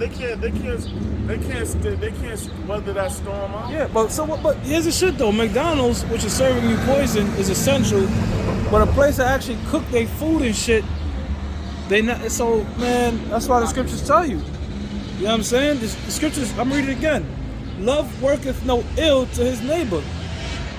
And that's working ill. That's dealing unjustly, that's usury, whole bunch of shit, man. And the so-called white man, here's the thing, the scriptures tell you they get off on that. Oh, yeah. Like that type of shit that I just described makes them sleep sound at night. You know what I'm saying? Like one store, I guess the Lord was with them because they didn't go under, is a Benjamin spot. Because they shit automatically was, before all of that, it's like it seems like it's all bulletproof glass on the outside and the inside. And they store, you can't eat in the inside because the majority of stuff is for the bulk of customers. Because they stay open damn near 24/7. A lot of Benjamin every spots day of the like week, that. yeah. And a lot of Benjamin spots, bro, they gonna make it because honestly, they're just like for laundering. Yeah, because can nobody tell them? Can nobody shut them down because it's like this store was built for something like this. Like they put that in the thing, yo, we're gonna build this like this. You know what I mean? Could nobody that shit made like it was quarantined like that already. But I'm saying, brother, a lot of Benjamin spots is you might never like everything is open and you never see nobody in there, but they be open for years. That's laundering spots. Yeah, you know what I'm saying? You know them getting down, so let's put the money there and launder my shit there. So I know a spot where a dude he sells before the law was he sells weed out of that shit. You know what I mean? Yeah. And shit. I ain't gonna say location. I don't want to blow them up, but You don't want to You continue know, down. yeah. I don't want to blow him up, but you know what I mean? Yeah, That's something. To add on what the brother was saying about how Esau, when they basically, after they done concoct up some wickedness, they sleep like babies, man. It says, for they sleep not except they have done mischief, and their sleep is taken away unless they cause some to fall. So they got their think tanks. They gotta cause Jake to fall, get locked up, lose their wealth, or jam them up. They'll lose sleep if they haven't done this. They constantly conjuring up new laws and things like that. All right. Case in point, they say, damn, I can sleep better now that I caused Gaddafi to fall and took over his whole oil industry. I can sleep better now at night. At first I couldn't sleep because this nigga Gaddafi was still ruling. Now he's out of power, so I can sleep like a baby. That's what they do, right? And it shows you that hypocrisy with the jump shot. Remember the whole Kyrie Irving thing? He was unable to play on the court, but he was able to sit in the seats. He could be in the stadium to watch the game, but he couldn't be in the stadium to play the game because he didn't take the jump shot. Because it was just too many hypocrisy terminology escaping, but just too much Contradiction. Yeah, it's like boxing still went on, basketball still went on, football still went on, but essential workers couldn't go to work because they didn't take the jump shot. Isn't the bulk of the people in the audience? And even though he's sitting on the lower rows, that's still in the audience. Yeah. So you can tell everybody else. That shit don't make no sense at all. In the closing, come on, man. It's retarded, bro. You get what I'm saying? You have to be in at 8. Like, how the fuck can you time the jump, like, that thing being out there? Like, it's stupid. Like, but Foolishness. I got, I I was gonna say, or what they used to do is, when they had opened back up, people to like go out to eat, they were saying, if you gotta get up to use the bathroom, you have to wear your mask, but when you're sitting down, take your mask off. And it made no sense. I'm like, either way, we're all breathing in the same air. Stupid. You got like they forcing everybody to put on clown noses, man. Yeah, bro, like, basically have everybody looking like clowns. I bet the elite just sitting back, just laughing, yo, because that shit is. Yeah, stupid, bro. But it's like they did say that, you know, how the elite was marveling at how easy people was taken by this mask thing, and the mask is so thin they can't save you from anything.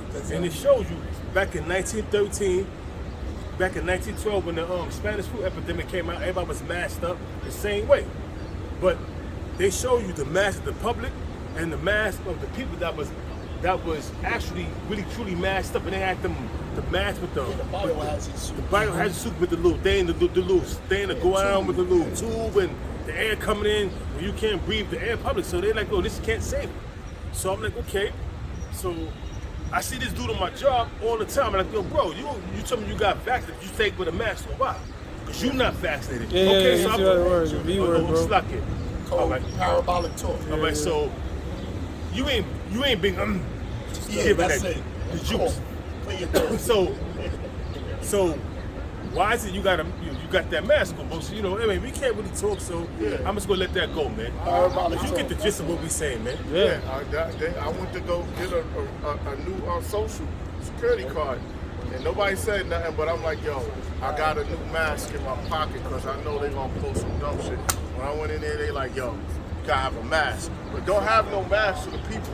But you know what I mean? I'm like, yo, I pull my shit out, you know, but they ain't even had the shit covering their nose, but hey, man. Bro, it doesn't matter, bro. You fucking fart in your pants, the smell comes out. It's a gas. It's like, it could travel through clothes, man. It's so stupid. But Psalm 73:3, the point is in 7. It says, for I was envious, I believe the point is in 6, I'm sorry. Psalm 73:3, for I was envious at the foolish when I saw the prosperity of the wicked, for there are no bands in their death, but their strength is firm. They're not. Yeah, go ahead. Oh yeah, so we don't envy what these people have, man, because it's temporal.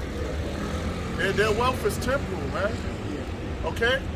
And these people out here, everything they have is temporal, man. It could be taken away, or they could die before they enjoy it. Yeah, the scripture says, but their strength is firm. America is one of the few places where the poor people are fat. The rich people are, it's like backwards. Why is that? Because the health that they have, you know, the things that they're consuming.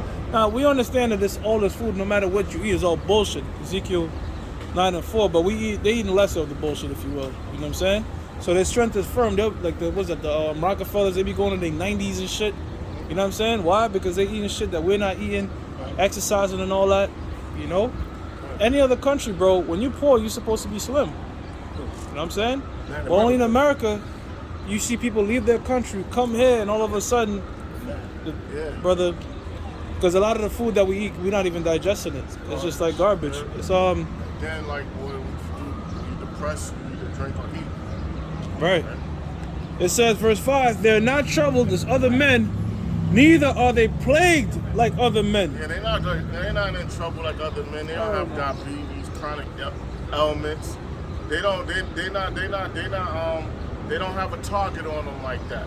All right. Yo, bro, this scripture came to my mind. I was driving in Scarsdale, and the fucking 2 big ass trees just slammed on this lady's house, and the Edomite was just like, and the kid just jumped on it, was playing on it. Like in my head, I'm like thinking, like, damn, like my mom would be racing. Yeah, I would go afford this shit. Yeah. But they just like, you know what I'm saying? I got a vacation home. Yeah. I got a vacation home. It's insured. I'm good. I'm covered. Yep. I'm just, golly, at least we wasn't in here when it happened. You know? Yeah, all right.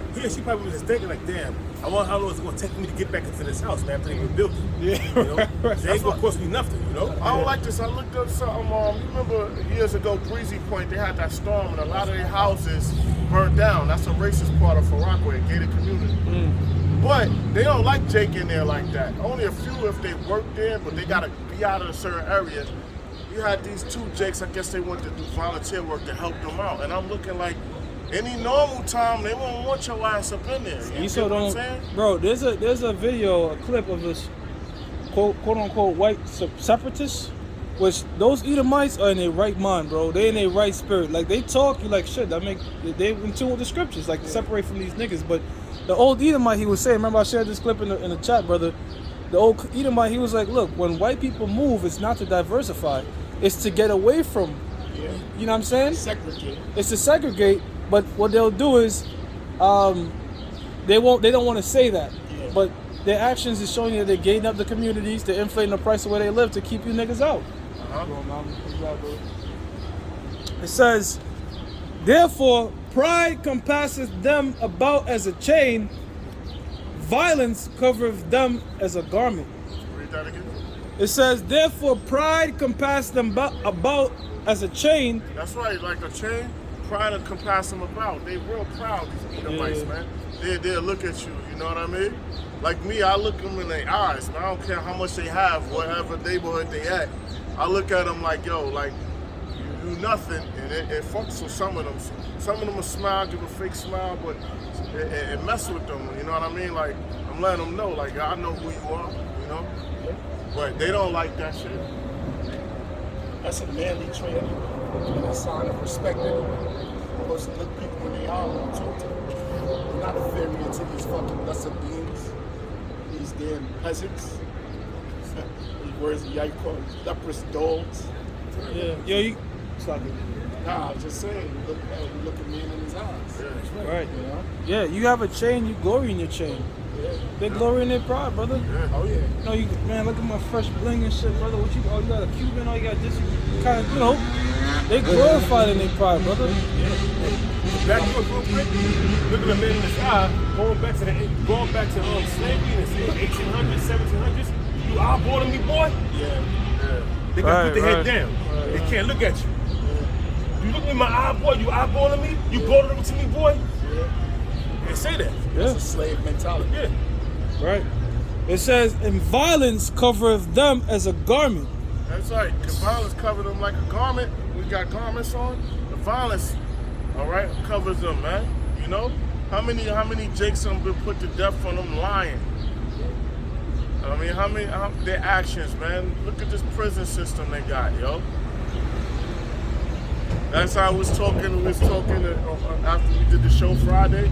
We was like, yo, there has to be this place will fall if there's no cocaine moving, there's no heroin moving in this country. This place will collapse financially, man. This place will collapse. The whole law enforcement officers, they'll lose a lot of jobs. The COs in the prisons will lose a lot of jobs. Yo, the crime has to be like this, and how the system is made. They show you in that show Ozark. They show you in the show Ozark that they didn't want to take down the cartel. They wanted the cartel to stay in business so they can basically extort them. Yeah. You know, we'll keep you a figurehead. Just let us know where these guns are going, where the money is going, so we can bust them. You know, so we can look good and profit off of it. So it shows you that it's corrupt. Yeah. They don't really care about justice. It's just that they take out one cartel boss, which is a lieutenant, and elect another one. Yeah, that's so true. Yep. Because the show, the Cali cartel, the two brothers, the main dudes, they was trying to get out.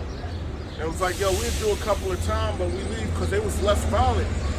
And they was making agreement with the government. USDA was like, nah, we taking them down. You get me? They not leaving with their bread and none of that. Yeah. You know what I mean? Yeah. Sahab, yes, I understand. Yeah, I was going to say to add on with the show too, and what they also do is a lot of these big corporations, they make deals with a lot of these Drug dealers. these drug dealers, so they can get their drugs purer from them to buy at a lower rate. So when they sell their witchcraft medicine, you know, they profit more off of it, man. Yeah. So like the elders are going into this the way this country's set up, all these businesses, man, they need drugs for the society to function, man. They showed that at Ozark. They showed that at Ozark. Queen of the South, I don't mean to keep talking, they showed that the CIA let them drug cartels rock until they get tired of it. You get what I'm saying? And also they show how the CIA, they kill people who were injected them and shit, man. That's why you might hear see a celebrity, they die from the so-called. You know that fucking racket, they not going nowhere. They die from all of that. He ain't even moving that fast. Dirt They bike or die concrete? from all of that. They die from an overdose, these celebrities or whatever. The CIA done injected them with something and took them out. They showed that in Queen of the South Well, like last this guy, season. like this guy from Venezuela, Hugo Chavez. When he came to, now this was said, when he came to the UN meeting, the assembly meeting, this when Fidel Castro was alive. He told him, don't eat nothing, don't drink nothing. Just say what you gotta say and leave. If you feel you want to eat something, have your trusted chefs with you. If not, once you go back home and it's don't eat nothing in the U.S., don't drink nothing in the U.S. This dude, I guess they shot him with that cancer gun, and he caught cancer. And died. Hugo Chavez. Queen of the South, they showed him spray something to knock someone out or to throw them off balance, and then he was injecting people to take them out clean, like that, where it won't trace back to the body. This blessing is a sword. Yeah. That's why, you got jakes out here, actually Israelite camps that's going to camp strapped. Like, what are you doing? What are you doing? Yeah, imagine your boss see you, now you know you go. Yeah. You know, you put faith in the first generation. What the hell? And then it's dumb and you being carnal minded, and then on some other shit, you letting the enemy know what you have. Yeah, Exactly. fucked up. They know how to move a different way now. He got a gun. I gotta go at him a different way. Exactly. Come on, man. Niggas are stupid. Oh, you okay? Yeah. This is Proverbs chapter 3, verse 31. It says, envy thou not the oppressor, Yeah. and choose none of his ways. We're not envying the oppressor. We're not choosing his ways. Or what's that one where it said the agreement with death? I Yeah, got it on Isaiah. hand, I think. I got you. I got it. 28 Isaiah. and 15. Oh, okay. Isaiah chapter 20, verse 15. 28. Oh, 28, I knew it. 28, verse 15. Because ye have said, we have made a covenant with death. You got our people in these illuminated societies. Yeah. Illuminated societies. Masons, higher level of IMF, and things like that, right? It says, because ye have said, we have made a covenant with death, and with hell are we at agreement. So they're in agreement with these satanic cults, occults, satanic occults, and these secret societies and things. They done made an agreement with death. Smoke? Yeah. I'm going to read 14. It says, wherefore, hear the word of the Lord, ye scornful men that rule this people which is in Jerusalem. That's right. So you talking about the leaders. Yeah. You know? And you know, today's leaders is celebrities, entertainers. I don't know how, but somehow, some way, some nigga that does a movie that pretends to be somebody is now a civil rights, you know, activist and leader, and the leader of the new school. You know? The nigga pretends, or the bitch pretends to be something that they're not. But the people look to them as a leader, and they're acting. Yeah, they on Mount Olympus. They on high right now. But we don't envy them. We don't envy what they have or anything. You know what I mean? Because we know they're tools set up by the elites to basically steer Jake in the wrong direction. Right. They're gonna have them doing all the wrong shit. Right?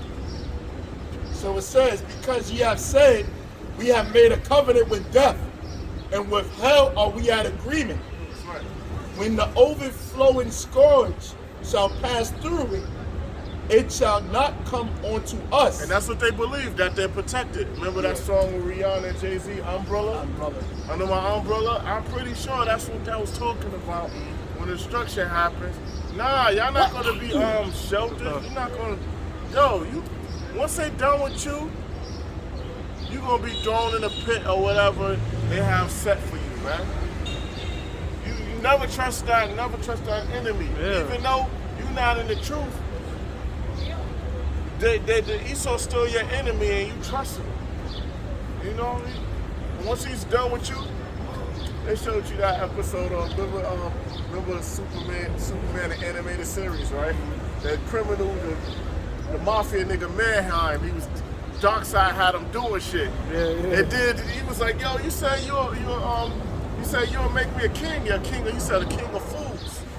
You know what I mean? Or something like that. Because he thought he was an exit. He thought he was an exit, yo. He thought he was an exit. He said something to that nation. He said, yeah, you're king. You know what I mean? He promised him wealth. The nigga stole money using the tools Darkseid gave him. He was like, yo, I ain't have you for that. Darkseid was in another realm, but there at the same time, but like in a spiritual realm there, and just zapped his fucking money. You know what I mean? You know, they got him.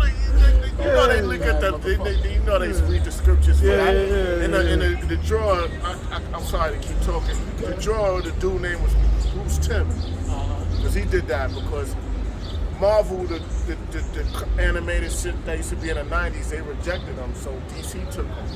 But yeah, you got it. So it says, it says, when the overflowing scourge shall pass through, it shall not come unto us, for we have made lies our refuge. Yeah, they made lies their refuge, man. All right, they made lies their refuge. So they down with that.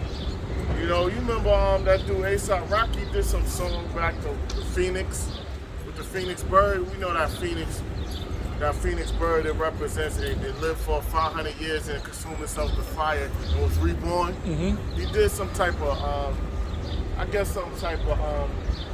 song with Phoenix. I don't know if it was mainstream or it was just one of his mixtape shits, but yeah, they know what they're doing, what they're part of. They think they're gonna be shielded, but they're not, man. If you look up this word, when you look up the word refuge, it's the Hebrew word makasah, right? Makasah. It says refuge, shelter from rain or storm, from danger or from falsehood. See? So they think they're gonna be shielded during the time of martial law when society collapsed. all right, they might be all right a little bit with their reserves, financial collapse for a little bit. But what it say? If you escape one destruction, you're gonna die from another way. You get what I'm saying? You might not die, you might not fall victim to famine, but you might die from a robber, or when they carting people off to them camps, that's when they might turn on you.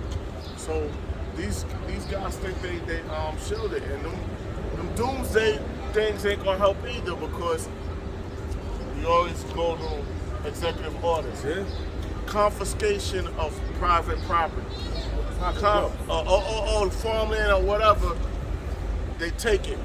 It's in the executive order. So those fallout shelters are on U.S. soil, right?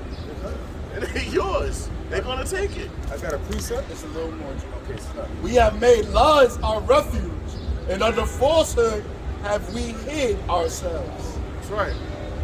And so them elites, our people that's with the boule, that's in these secret groups. I don't care if you're in a Grand Lodge in England or all of that, or DC or whatever it is, man. You just made yourself a target with the Most High, man. That's all. Because if you look at it, they made lies their refuge, and they done sold out to the Illuminati and started bowing down to these different deities, and they got wealth on top of wealth, so they think that, okay, this money is going to have them escape the destruction. They can go hide some another retreat in the Swiss Alps. Sell out camps that got paid off to do things. But not knowing that these international bankers control the whole banking industry, and they can shut you off like nothing. Yeah. So I got a precept. This is Ecclesiasticus in the book of Sirach, chapter 11, verse 25. In the day of prosperity, there's a forgiveness of affliction. These jakes that's billionaires, they're not worried about affliction. What we going through right now, losing jobs and everybody with the pandemic, with the mass and everything, these elites ain't going through that, man. These billionaire jakes ain't going through that. They're in the time of their prosperity. It says back in the Ecclesiasticus chapter 11, verse 25, in the day of prosperity, there's a forgiveness of afflictions. And in the day of affliction, there's no more remembrance of prosperities. Because when you finally being afflicted, then the time of Jacob's trouble, because Jacob's trouble and that trial will come upon the whole earth, man. If you a billionaire, if you a billionaire like Jay-Z, or a billionaire like Michael Jordan, or you a billionaire like this other Jake, I forget his name, that's control a company, you know, he's a billionaire, you ain't gonna escape the judgment of the Most High. All them afflictions will come upon you, man. You're gonna lose your riches, because all them riches you have is gonna grow wings and fly away. And to tell you that in the scriptures, man. The modern day scriptures, the modern day riches that you have is temporal, man. Because it's money created out of thin air. Bottom line. I got something, you know. God. It's the book of Sirach, which is Ecclesiasticus 5, verses 8. Set not thy heart upon goods unjustly gotten. Set not thy heart upon goods unjustly gotten. Started with Esau. Esau, all the goods that Esau has, started with the International Bank, with the Rothschilds, and then the Rockefellers, which is nothing but the American counterpart of the Rothschilds. You got them, all your goods was unjustly gotten, man. So now guess what? You're gonna vomit them unjustly goods that you gotten, unrighteous, you're gonna vomit them right back up, man.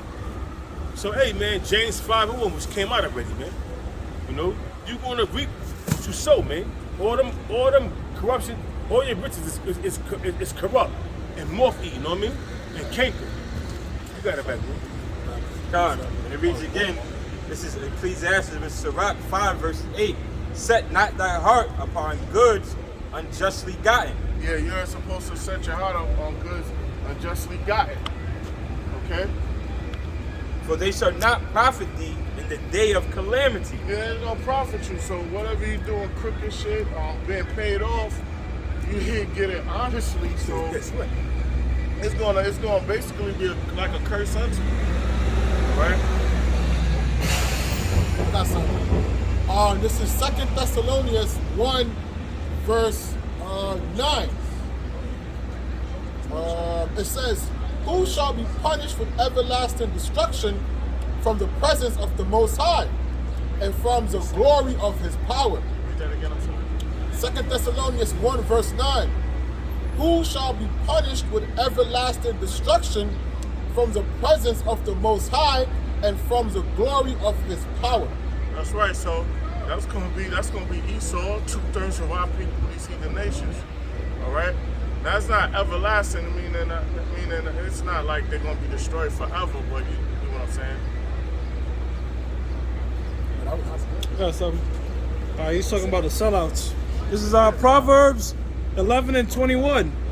Though hand join in hand, the wicked shall not be unpunished, but the seed of the righteous shall be delivered. The seed of the righteous are the elected nation of Israel. They're gonna be delivered on the first go.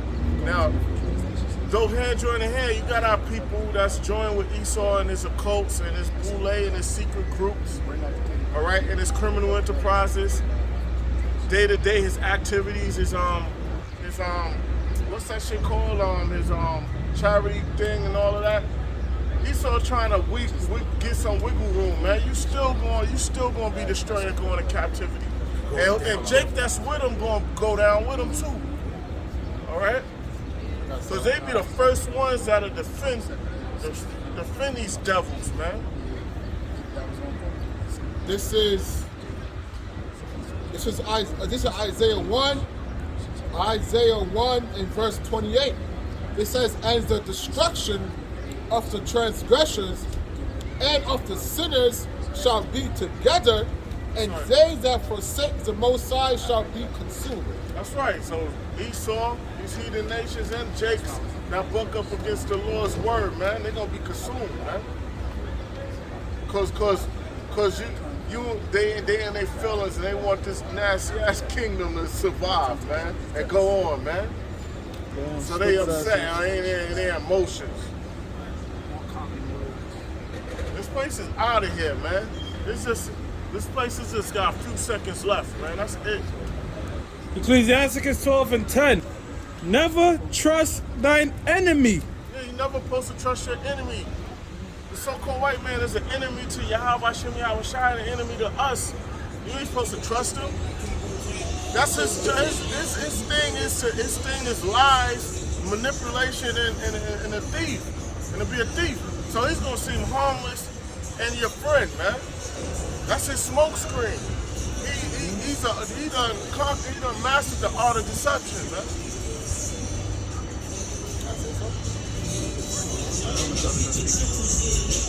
Yeah, what I was going to say is to show you that we're under the curses, man. Our people don't know who the enemy is, so that's why they rather trust the Esau, the so-called white man, but then they have that evil eye against that brother, man. Well, what I was saying is to show you that we're still under the curses. Our people don't know who 2/3 of our people don't know who the enemy is. Yeah. That's why they trust the white man, but they have that evil eye against their own brother, man. Hell yeah, they got an evil eye against you. You'll see it. They'll walk past you. You might just give a look and just you walk and just give a look like to see you don't walk into somebody and see your surroundings. Jake might give you a nasty look, but there they go. Talk to the Arab man, what up? You know, like they family, like they brothers. Yeah. But give you give you a look like that. Yo, and shit like that. Yeah. And these so-called these white people, you know what I mean? So that's the show. You coming up, right? All right, I gotta go. I'll sit down. That's it. All right, brother. Ecclesiasticus 12 and 10. You got your part. Yeah. Okay. Sarah? So, 12 and 10. Yeah. This is Ecclesiastes, which is Sirach, chapter 12, verse 10. It says, "Never trust thine enemy." Never trust your enemy. So who's the enemy of the Negroes, Latinos, and Native Americans? When you read Psalms 83, all right, it speaks about a company of nations. All these tribes, all these nations are against the nation of Israel, but who's the first nation mentioned? Esau, Edom. That's our primary antagonist. All right, you're not supposed to trust him. All right. For like as an iron rusted, so is his wickedness. You know, iron is bound to oxidize. You know what I mean? No matter what you do. So the so-called white man is bound to be manipulative, bound to be deceitful. All right? The scriptures say that you can't change something straight which the Most High made crooked. Right. You know, or you can't change a leopard spots. A leopard spots is like your thumbprints. It's unique to you. You might, without naked eyes, it might look like, you know, these leopards look alike, but every leopards have different, it's like their thumbprint, man. You can't, you know, it's distinct to them. It cannot be changed. That's the nature of the so-called white man. That's how come we could be like, yo, no matter if this cracker comes in the form of looking like a Jake or looking like a Moabite, you know, their nature is going to be that of a devil. You're like, man, that's a goddamn tip. Right. You know? Right. It says, though he humble himself and go crouching. Right, here's a treaty, here's a contract. Hey man, look, we think this is in your best interest. If you do this and do that, the whole time, they already plotting how they're gonna set you up, man. You know? You got these rappers and shit that are sold out. You got a few that are still relevant today, but a majority of them got fucked up over those deals. Because all the deal is, it's just a high interest loan, really. You know, and a lot of these artists, they can't pay that shit back. That's how come they're poor, bankruptcy, and really fucked up, wishing they just never had done this shit in the first place, man. You know? Yep. The smart ones really are them one-hit wonders. Get the bag in them out. Right. It says, yet take good heed and beware of him. And this is how we maneuver. You think people in the world are thinking like this? They don't know. They giving Edomites the benefit of the doubt because they labeled themselves white people.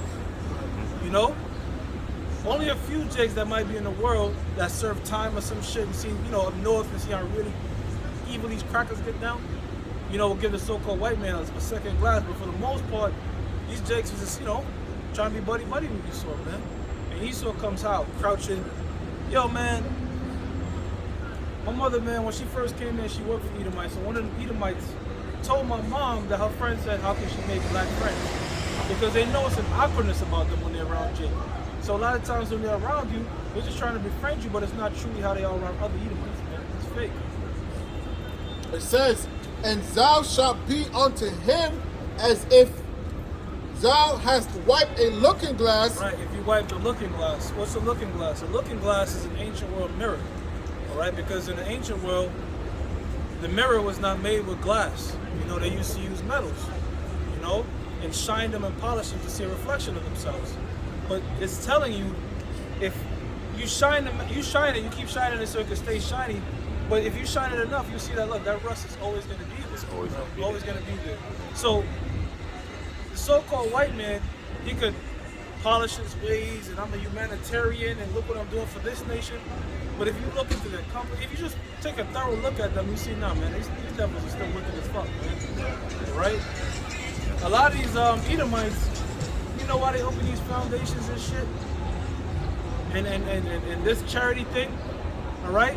And so they can do tax write-offs, man. They launder a lot of money they make, they put it in the foundation and write that shit off as taxes, man. It's all wickedness, bro. Yeah. This, if you will, this is an ancient world mirror. You know? This is why the Apostle Paul said we see through a glass darkly, because back then, it's like if we looked at our reflection in this car right here, we kind of can't really see it as, you know what I'm saying? You know, it wasn't the best tool used, but it was a tool and instrument used back then to reflect an image.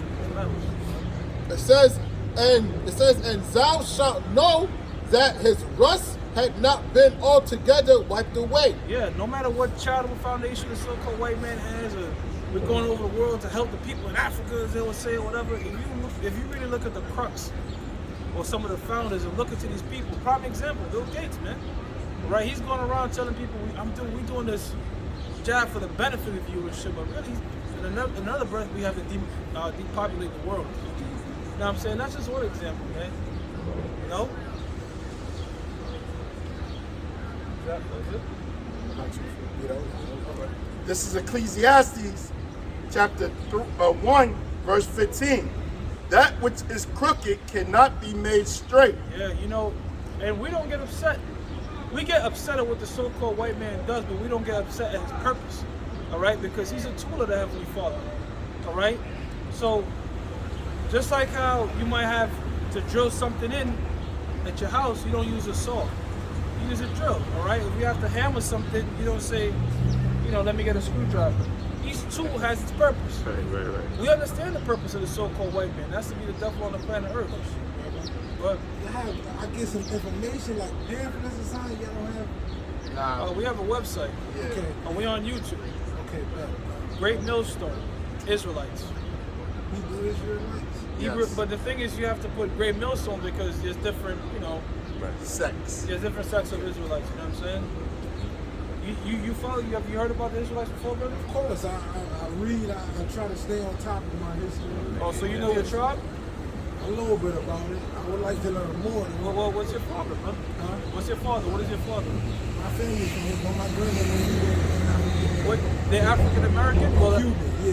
but What's your father? your father's African American. Yeah. He's Cuban. Yeah, African American. Well, you'll be a Judite, brother, because the Negroes here in America, I'm sure you probably heard this, are the real Jews according to the Bible. Of course, it's just like a term meaning like or kind of. Exactly. So there's a reason we're in the predicament we're in, but yet we're far more superior than the so-called white man. There's a reason.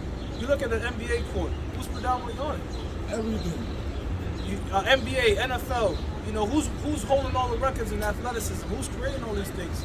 It's the Negroes, Latinos, and Native Americans, man. Right? We're the true people of the Lord. And there's a reason that information is being suppressed. Actually, go ahead and bring out Jeremiah 14 and 2. This is the book of Jeremiah, chapter 14, verse 2. Judah mourneth, and the gates thereof languish. So Judah mourning, and what does Judah mourning mean? The Negroes in America, the real Jews are mourning. We're in if it's not WIC, it's another food stamp. It's another, you know what I'm saying? And I feel like we can't get out of it. And I'm gonna tell you something. The so-called white man created welfare not to help us keep us suppressed. Because if you look at it, right? Let's look at it, right?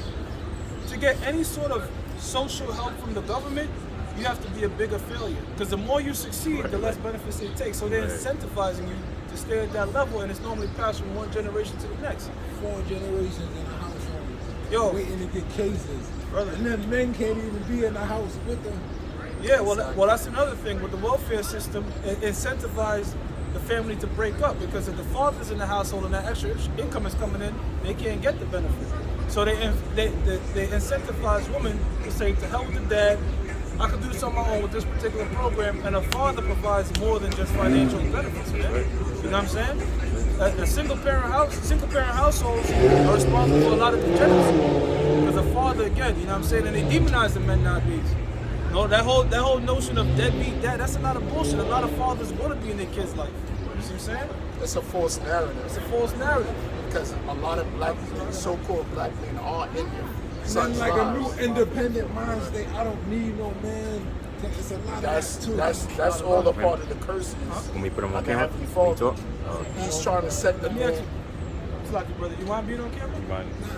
All right, yeah, so if you want to come. He's setting a man against a woman because once again, a house divided is a house conquered. That's why he's trying to keep. That's why he has black men, red pill, nano spear, alpha male against the so-called black woman, right? Feminism. He's setting up both of them to come against each other so they could be against each other instead of uniting with each other. You know? Real quick, there's a 70s movie that came out, Black Exploitation. It's called Claudine. Yep.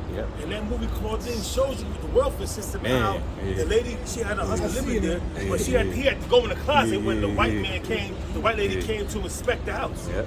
See if it was a man living there. Yeah, before the welfare system destroyed the Negroes in America, it was used to destroy the Native Americans. You know what I'm saying? So the welfare system, why do you think Edomites, for some reason they'll be poor, destitute, but they get out the shit. Why? Because they don't do the welfare shit. Go ahead, brother. This is it's Jeremiah 14:2. Judah mourneth, and the gates thereof languish. Now, what does the gates represent? The gates represents our leaders. Who are the leaders? Who do black people recognize as leaders? Minister Farrakhan and Al Sharpton. Sharp tongue, you know? As soon as a nigga die, he's there to make a profit. You know what I'm saying? Bringing a crying woman and shit. ambulance chasers. Yeah. You look at the leaders among our people, they're in bed with the so-called white man. They don't have the true interest of really bringing our people back up. So the gates are languishing. There's no proper leaders, man. Go ahead. It says they are black onto the ground. And these so-called Jews can't get around that. That's That's the like, website. I got the information. I gotta get out of here, brother. hey, brother. Appreciate you for the knowledge. Nice, brother. Yes, brother. Peace. Remember, Shalom. you an Israelite. Yeah, brother. And repent. And repent, Yeah, bro. man. How often they got beat? We're here every Saturday, week. Lord Every willing. Saturday. I Lord come willing. through. God willing. Hey, Lord willing. Lord's will. bro. Lord's will. Shalom. Shalom.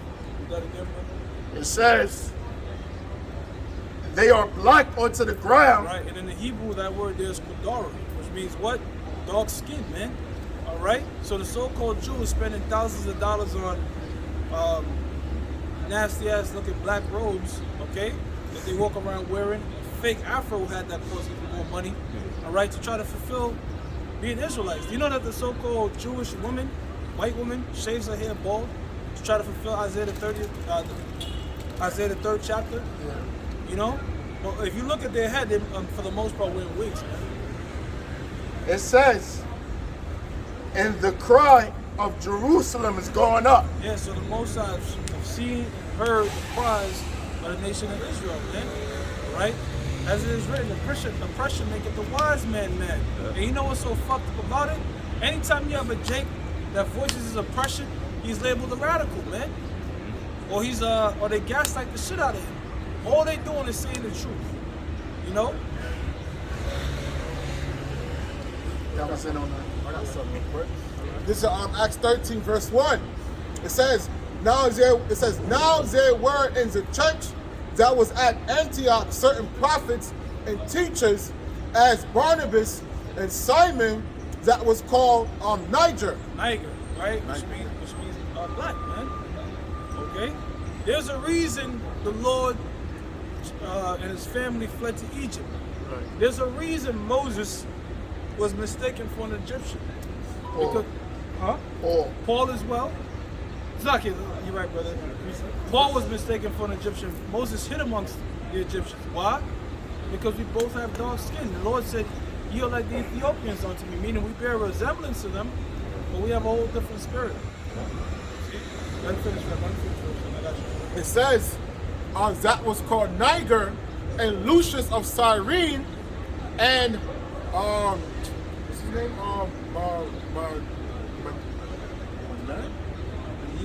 And Manian, which had been brought up with Herod, the tetrarch and Saul. Yeah, all right. So I mean, I believe that means that he was a fourth Herod, because there was like different Herods. Going back to Jeremiah 14:2, there's another precept to back that up. This is Isaiah 3, verse 26. And her gates shall lament and mourn, and she being desolate shall sit upon the ground. And that happened, man. In the time of 70 AD up until now, man. You know? So when you look at that, you know, it all backs up, man. Here a little, there a little, you know? So Yeah, we're supposed to fulfill prophecy. Everything that you see before you is prophecy. The so-called white man being brought to his level. Actually, bring it out real quick. Job 9:24. Bring it out real quick. There's a reason the so-called white man is in power. Genesis 27 chapter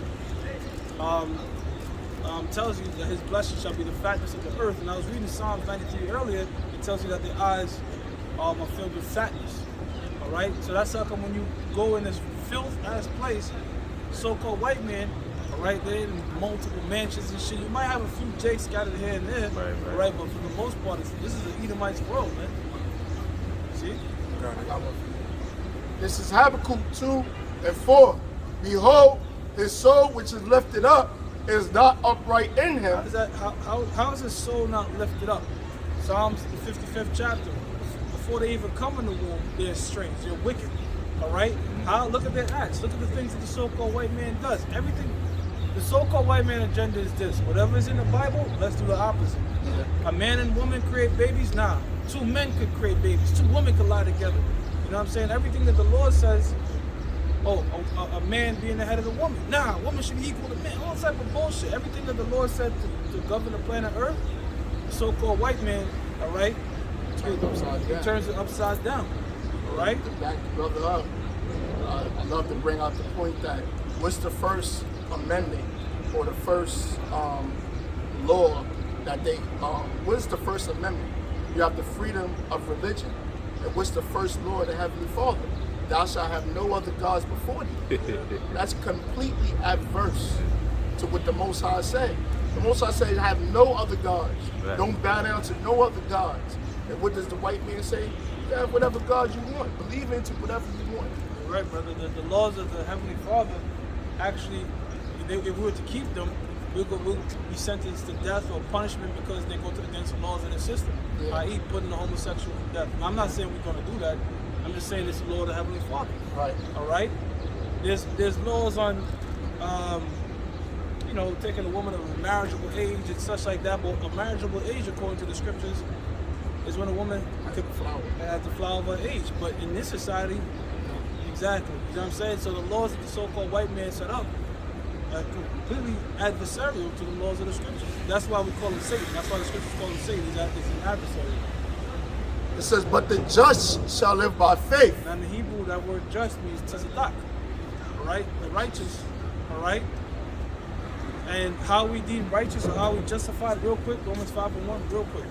Read that part again, brother, and we read Romans 5:1. It says, but the just shall live by faith. Right, the righteous shall live by faith. Go ahead. This is Romans 5, verse 1. Therefore, being justified by faith. Justified by faith. Justified, again, tazadak. I mean, the Greek word is also righteous, but it just means righteous. Go ahead. We have peace with the power through our Lord Yahushua. Exactly. So faith in our Lord Yahushua is how we deem righteous. All right? Not by the deeds of the law. The laws are righteous, but that's not how we're going to be justified. Man. Right.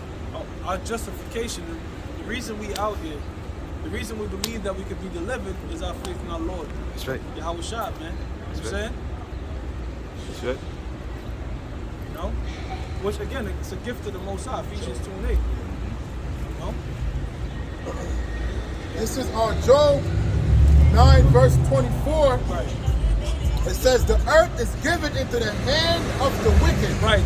This right here proves that everything is orchestrated by the Most High. Real quick, bro, you can get Amos 4:13. That right there proves that everything is set up by the Most High because he's the one that's given man this power. Real quick, read that. Amos 4:13. It reads, for lo, he that formeth the mountain. Formeth the mountains. Now, the Most High created the actual mountains, all right? But mountains also represents governments. You know, as it is written, the Most High ruleth in the kingdom of man. He put up one he set up one and put down another. Go ahead. It says, for lo, he that formeth the mountains and createth the wind. Wind. And the wind is spirits, man. Yeah. All right, so the Most High formed governments, he formed these particular spirits. Go ahead. And declare unto man that, it says, it declare unto man what is his thought. Exactly. All right, so the governments, the spirits, and the thoughts of these spirits were all declared by the Most High. All right, and that's how kingdoms are formed. All right, whether it's a hill, a small government, or a mountain, a large government. All right, the Most High is the ultimate chess master and move these things in pieces. Why? To fulfill His word, man. That maketh the morning darkness and treadeth upon the high places of the earth.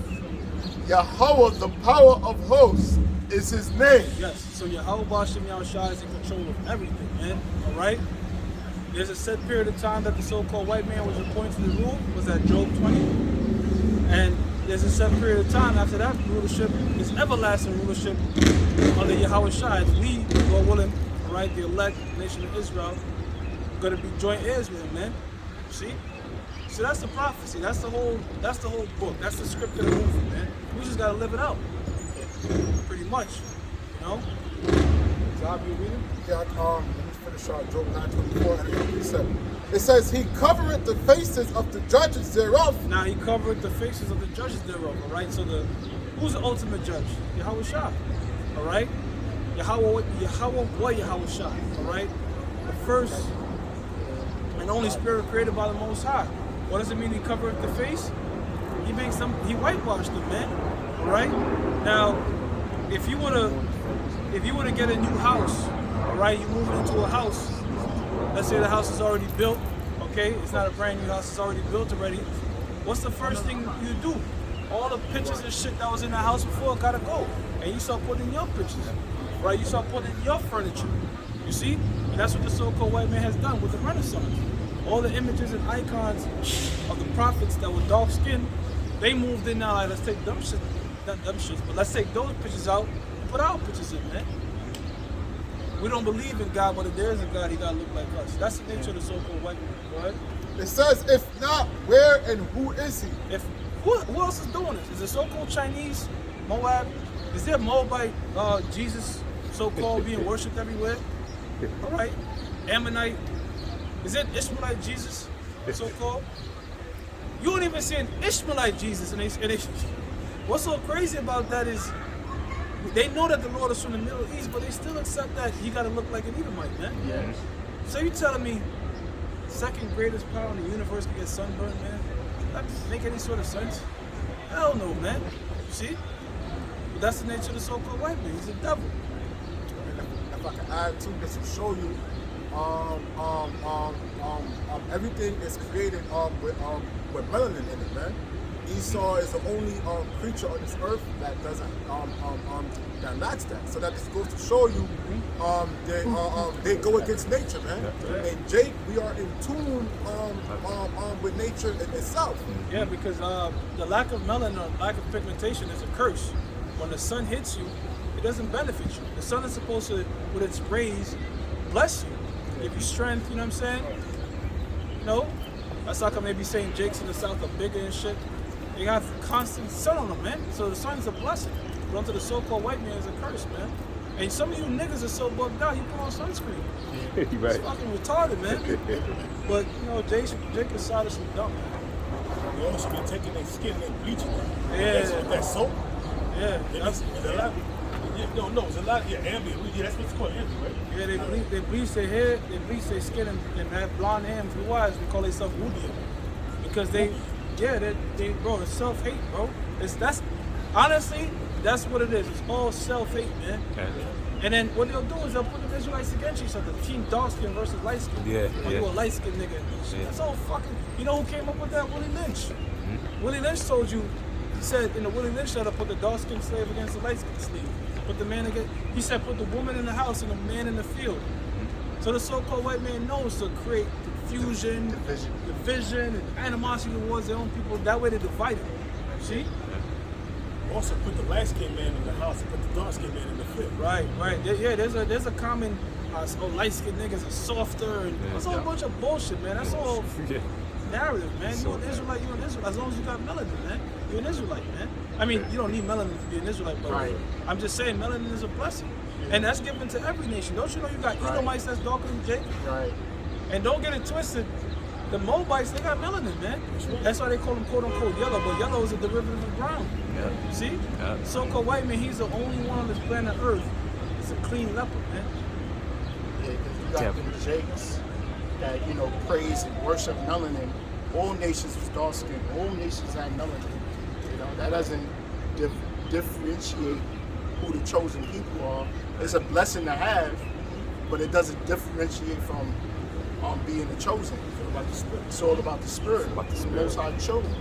Eddie Griffin said, he said, two Jakes, dark-skinned Jakes can come together and make an albino, and then two white people can't come together and make a nigga I know. That's what he said. That shit is funny though. When you look at it.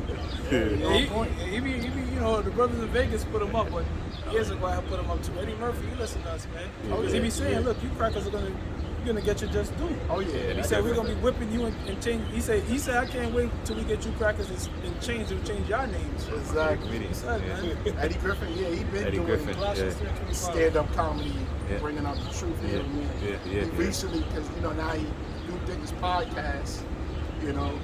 He had a shirt that had the name of the Most High on it. That's not a normal thing for Jake to wear the name of the Most High on his t-shirt. In Hebrew? In Hebrew. Yeah. Not in Syrian. It's a Syrian. Yeah. Still. Yeah, some of the most quote unquote funniest comedians are the ones that are able to make a satire of the truth. Right. You know what I'm saying? The gimmicky dudes, they only last a bit and then they get corny. Like Kevin Hart, you played out. How many times you gonna hear something beat you up? The ones that tell the truth, like things, uncomfortable truth, your Patrice O'Neill's, your Dave Chappelle's, what's that dude? Something Coleman, your Eddie Griffins. Those are the ones that not only are funny, but they last longer because they really addressing issues, but they masking in comedy, man. Right. But Pastor Gabar always bring out that comedy means food for thought. So when you getting fed food, comedy means food. So comedians, they give you it could be comedy relief, but it's giving you truth, but in a funny, in a comedian fashion. If I'm saying that word right. Yeah, we do that though, bro. Scripture says stammering lips, like we bringing out the truth, but sometimes we say certain things in jest, but it's the truth. You know what I'm saying? And Colossians 3:25, real quick. Colossians 3 verse 25. But he that do it wrong. Stop right there. I mean, I wish you had the sign. It's almost like robotic at this point to pick up the sign and say, is this wrong? Well, we normally pick up the slavery sign.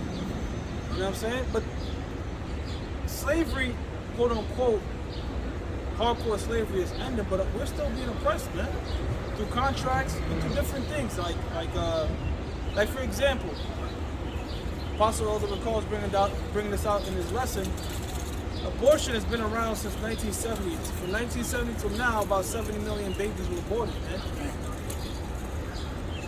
Like, damn, genocide. That's genocide, man. The same thing that happened in slavery. And Margaret Singer straight up said it, that it was to kill off so-called Negroes, man. Yeah. The mother of that shit, the Edomite devil.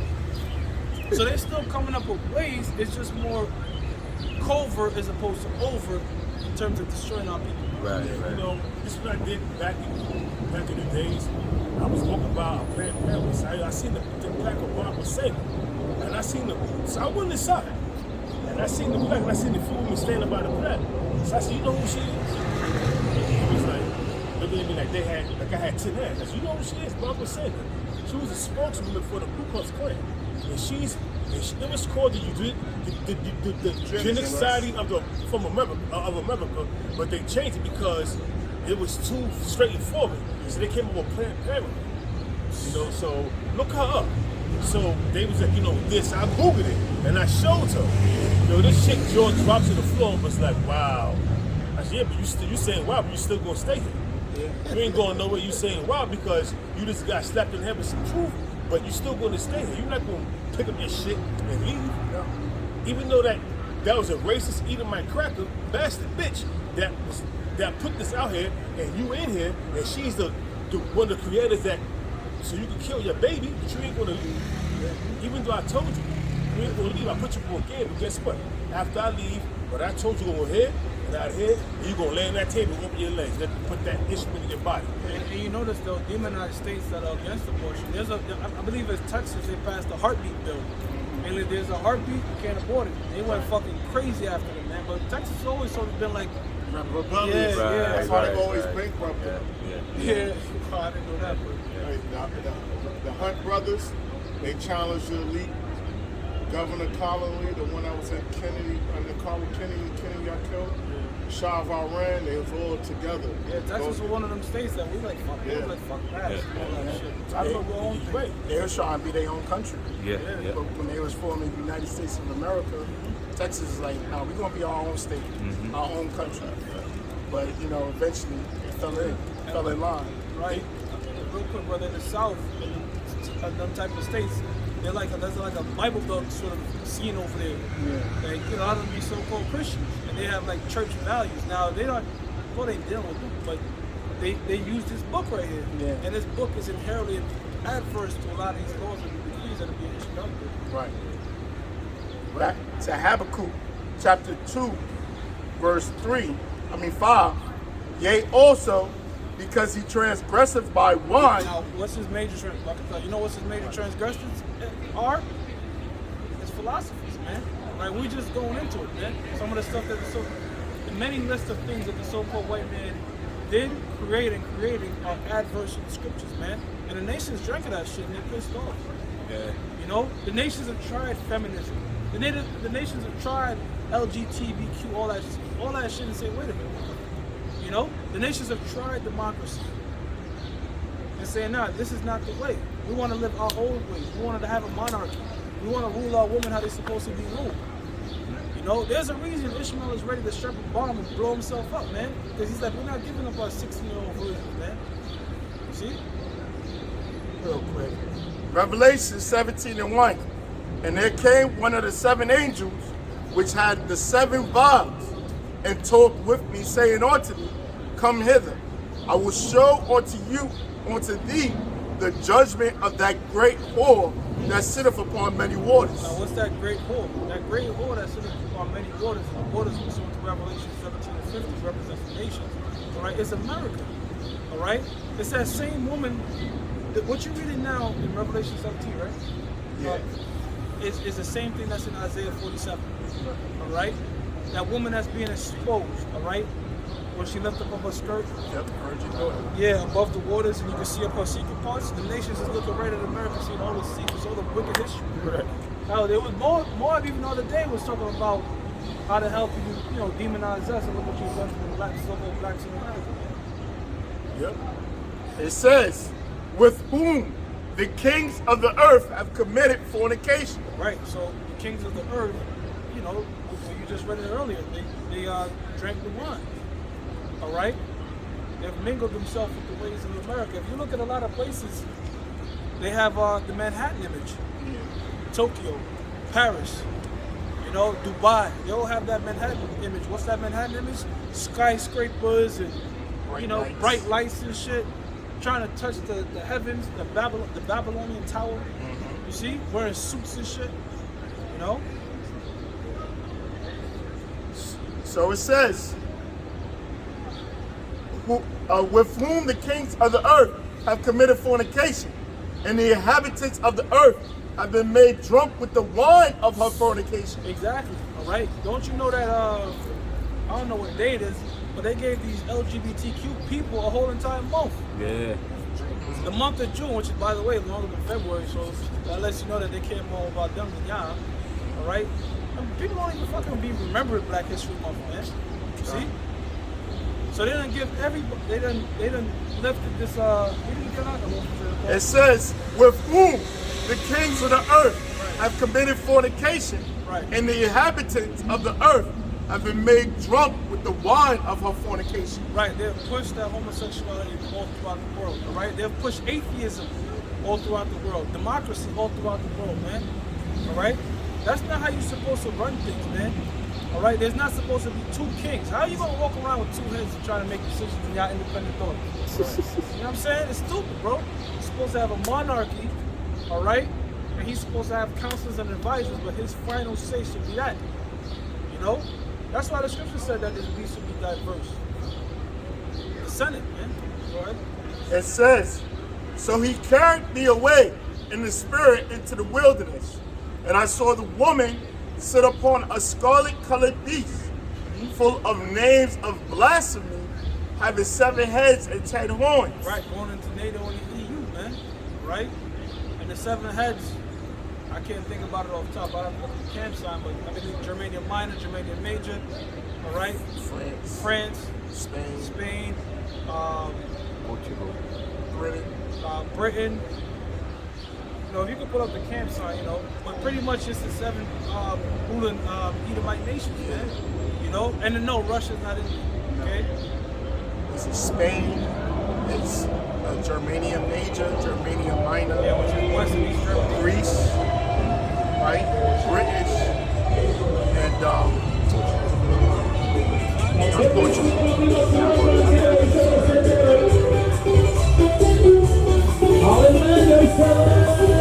the French, the Spanish, hold on, I'm gonna try to get it. French, Spanish, Germanium Major, Germanium Minor, right? British. That's all I know. And the Greeks and Romans. Greeks and Romans. You know what I'm saying? And of course, through time, they expanded into more countries. But those were the 7 first. The first 7 heads. So it says, full of names of blasphemy, having 7 heads and 10 horns. What the 10 horns represent? All right, well, I got it right here. We normally have the camp sign easier. Yeah.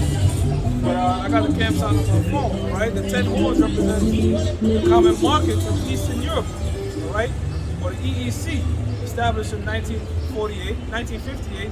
Today, the EEC is now known as the EU, all right? Or the European Union, which consisted at the time of Belgium, Denmark, France, Italy, Luxembourg, Netherlands, Greece, Ireland, England, and West Germany. Right now, we know that in today's time, because the scriptures talk about Brexit is in the scriptures. Is The 10 toes. The 10 toes, right? The end of the second chapter. That you're gonna have certain of these nations break off. All right, they don't need you. Right, such as Britain. That's how you have the term Brexit. Yep, they exited. All right, NATO. See? So it says, and the woman was arrayed in purple and scarlet color, and decked with gold and precious stones and pearls, Yep. having a golden cup in her hand full of abominations, filthiness, and fornication. Yeah. All right. So that was America. Okay. You know, that's America. Yeah. When John saw her, she was beautiful. You know, she looked good. You know, and she was decked out. She was decked out with beautiful garments. She was decked out with jewelry.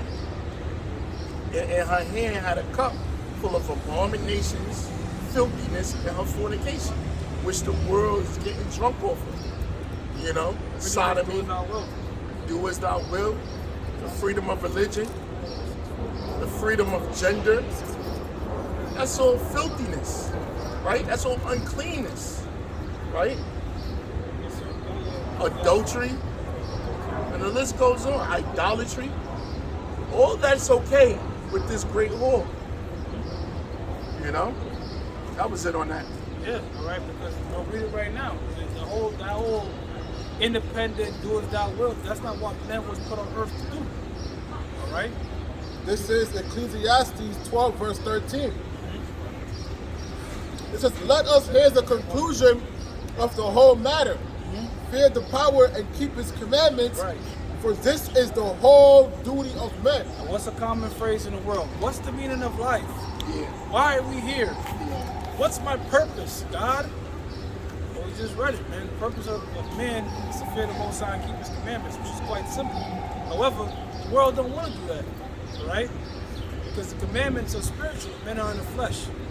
And men want to serve their flesh and not that which is spiritual. You see? In fact, scriptures refer to these as chains. Because they, you know, your spirit wants to do what's right to the Most High, but these chains hold the spirit back. You know? This is Romans chapter 8, verse 20. For the creature was made subject unto vanity. Right, the creature was made subject onto vanity, man. All right, what's the creature? The creature is man. Creature just means creation. What does it mean, subject onto vanity? Prone to go off, prone to sin, prone to think wicked thoughts. You know? Don't you know that doubt is a sin? You know what I'm saying? And we have doubt in our minds at times on certain shit, whatever, you know? So that's off, but it's not supposed to be that way. Why? The flesh is going against the spirit, man. Right? Just like how you watch some cartoons, you have the little angel with the halo on the right, and the other thought on the left. That's what happens, but for real, that's accurate, bro. Yeah. You know? That's how come there's times you about to do so. Oh, it's happening. That's not it. No, it was a, you know what I'm saying? Yeah, brother. It says, for the creature was made subject to vanity, not willingly, but by the reason of him who have subjected the same in hope. Right, that's the whole story. That's the whole, you know what I'm saying? That's the whole story, that there's hope. You know what I'm saying? Just like how Star Wars New Hope, which that whole thing, if you get into it, that's all modeled after what Jake is going through. You know what I'm saying? Darth Vader being the chosen one, but he had to go dark, then eventually did what he did and bring peace to the galaxy. You know what I'm saying? Jake had to know this side that we make judge in the kingdom, man. You know? But going back to what I was saying earlier, man, that there's a constant war between the flesh and the spirit, man. All right? The inward man grows while the outward man perish, man. See?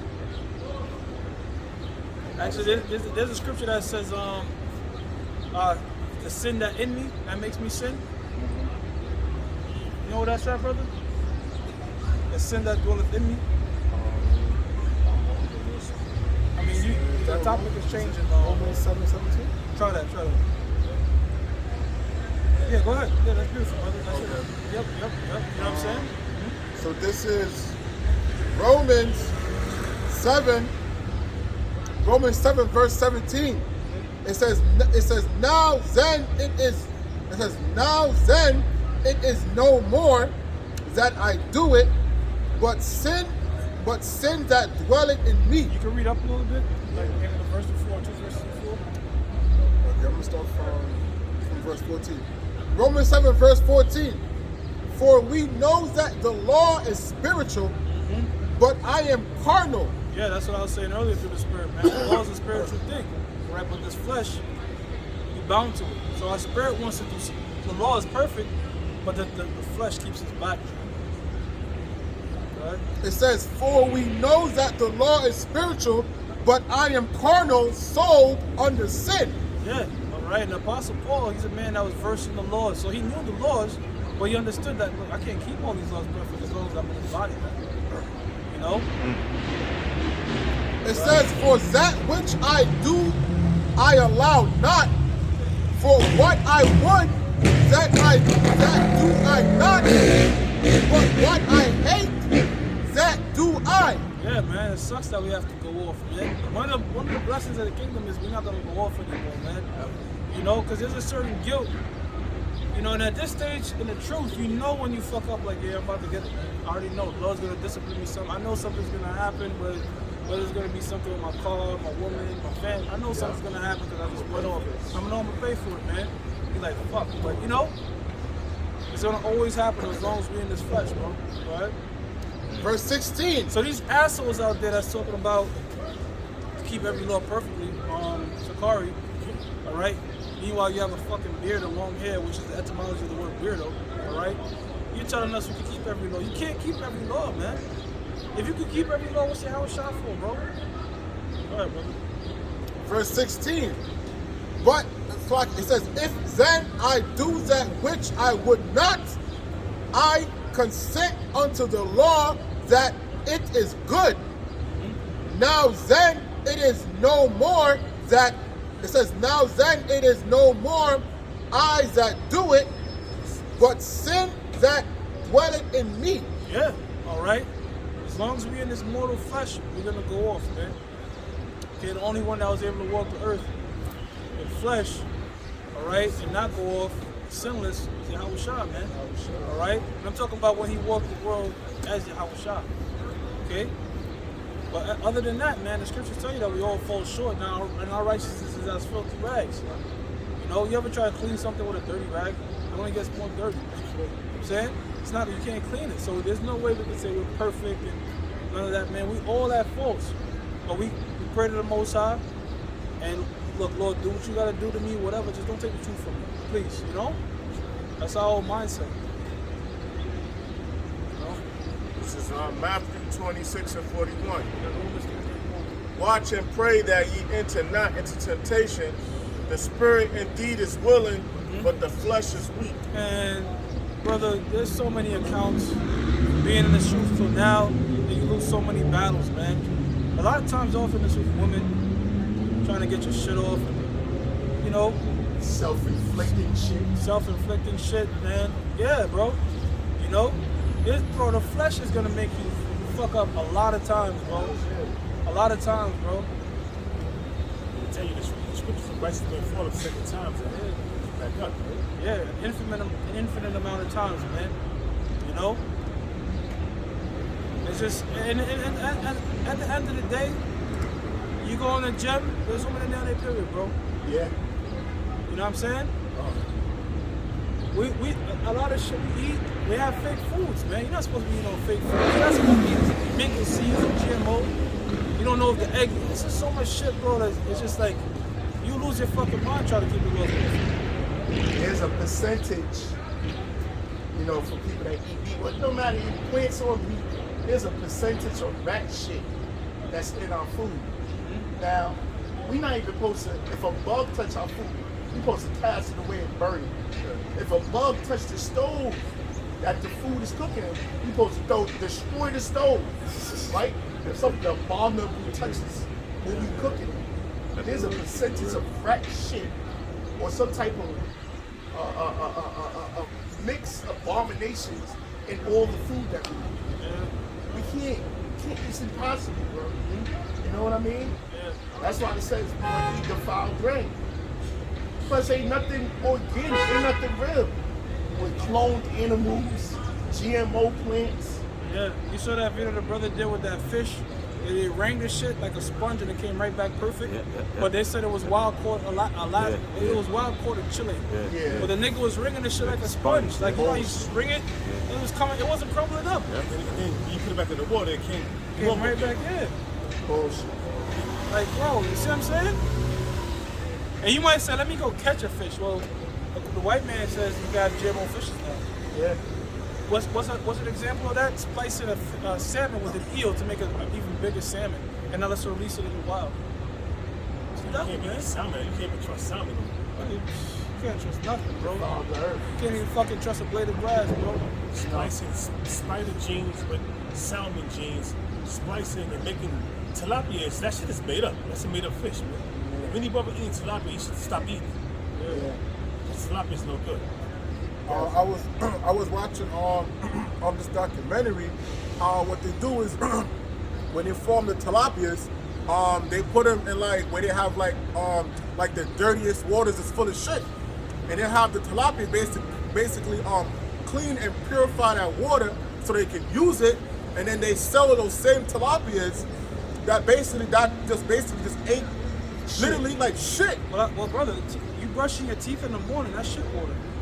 It's purified shit water. The same water you shower with, it's all fucking They recycled, send man. it to the water treatment plant, right? And then, you know, they use the charcoal to clean it. They use a chalk to clean the shit water. And the sludge, they remove the tissue. The tissue and shit they remove that. The garbage truck gets it.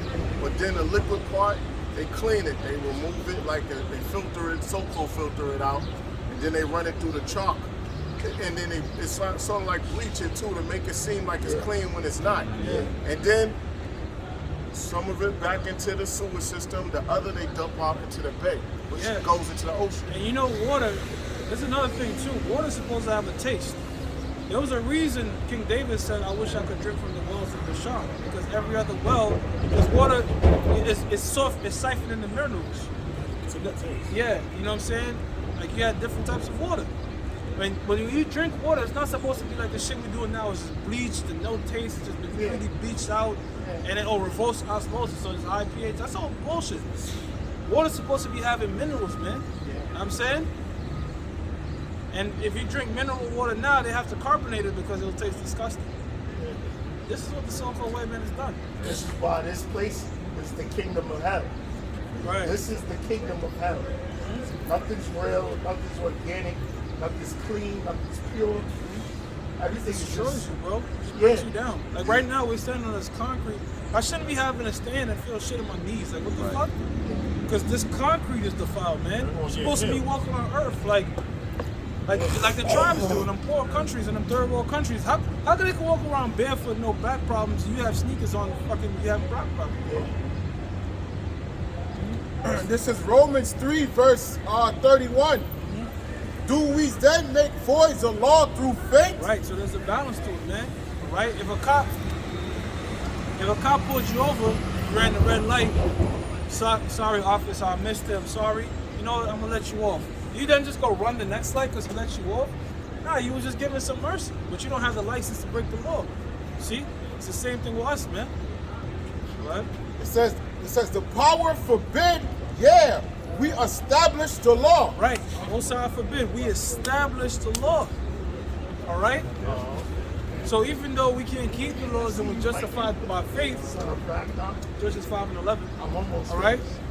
We still have to keep these laws, man. All right? It shows our faith.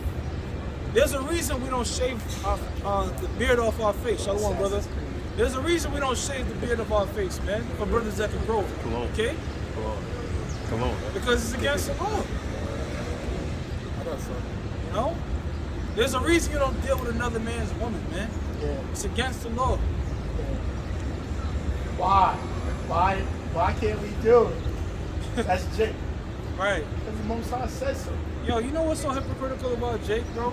They'll run into a bunch of money, got a brand new car, brand new house, but you gotta use the woman, man. Yeah. In the video. Yeah. Some Yeah. bitch that got tats of other niggas' name on Right. and shit. So it's like, why wouldn't you want a brand new woman, man? And Karab said this 34th, this resonated in my mind. He's like, look, man, sharing a woman is like sharing another man's boxes, man. Yeah. It's gross. You see that same sort of disgust, but Jake don't get that when it comes to pussy, bro. Yeah. Why? So pussy feels good to the flesh. Go ahead, brother. This is Ephesians 2, verse 8. It says, for by grace ye are saved through faith. And Salaki, Jeremiah said, when you plant in your woman, you put your rod in a woman, and another seed goes up in there, it's greatly polluted. Go ahead. Ephesians 2, verse 8. For by grace ye are saved through faith, Yeah. and that not of yourselves. And speaking of that, if you dealt with a woman and she's not a virgin, that's adultery. You know, so all you guys out there that's talking about keep the laws, are your women virgins? You know? Unless her man is dead. She's still not a virgin. Yeah, exactly. But I'm saying unless a man is dead, it's adultery. You know what I'm saying? So this is a sinful and adulterous generation, man. Women are being passed around, niggas not caring anyways. It's off. Yeah? It says, it is a gift of the power, not of works, lest any man should boast. Read it again, Ephesians 2:8. Read it again. Ephesians 2, verse 8. Uh-huh. For by grace ye are saved through faith, Yep. and that not of yourselves. Right, because the scripture says, blessed is a man who the Most High imparted, imputeth iniquity. That's the word I'm looking for, all right? Because the men that are saved is really just favoritism, man. The Most High is favoritism. Yes. You know, there's a reason King Manasseh was up there elected. Look what he did. It's favoritism, man. It's just like the Most High chosen certain spirits that he liked to be saved, and certain spirits that he just deems with the fire. You know, the crazy thing you mentioned King Manasseh, I was thinking about it. Damn, he sacrificed his kids to Molech, did all kind of bowed out different idols. And Moses had him get bound by the king of Babylon and take it to Babylon. He was in prison, and then she get the prayer of Manasseh. Yeah. And he's released and getting back his kingdom. Yeah, King Solomon, when he went off into his folly, the apostle of the Kabbalah was going into it. He could have done all types of crazy shit, you know, following up to these deities. Witchcraft, all types of shit, man. But guess what? He's at the elect. You know? Hell, brothers before this truth, some brothers, you know, crazy shit, you know? So, the Most High had mercy on us to call us. Now we just pray we're chosen. See? Right? Verse 9, not of works, lest any man should boast. Yeah, so we can't be like, if we get pardoned through faith, we can't say, okay, that's because I did all these shows. You know what I'm saying? Yeah, I did all these shows, brother. I got chosen because I never missed camp. Now you can't really talk like that. Because what about the brother that never stepped foot on camp that's not saved? Exactly. Glory got to go to the Most High, bro. That's all it is, man. Finish up the scripture. No, that was it. That was it? All right, so with that, we're going to give all praises to Yahweh, Yahweh, Ba'ashem, Yahushai, Ba'ashem, Makakwadash. that belongs to the apostles, death to America. Baba Bo. From Yahshua Allah.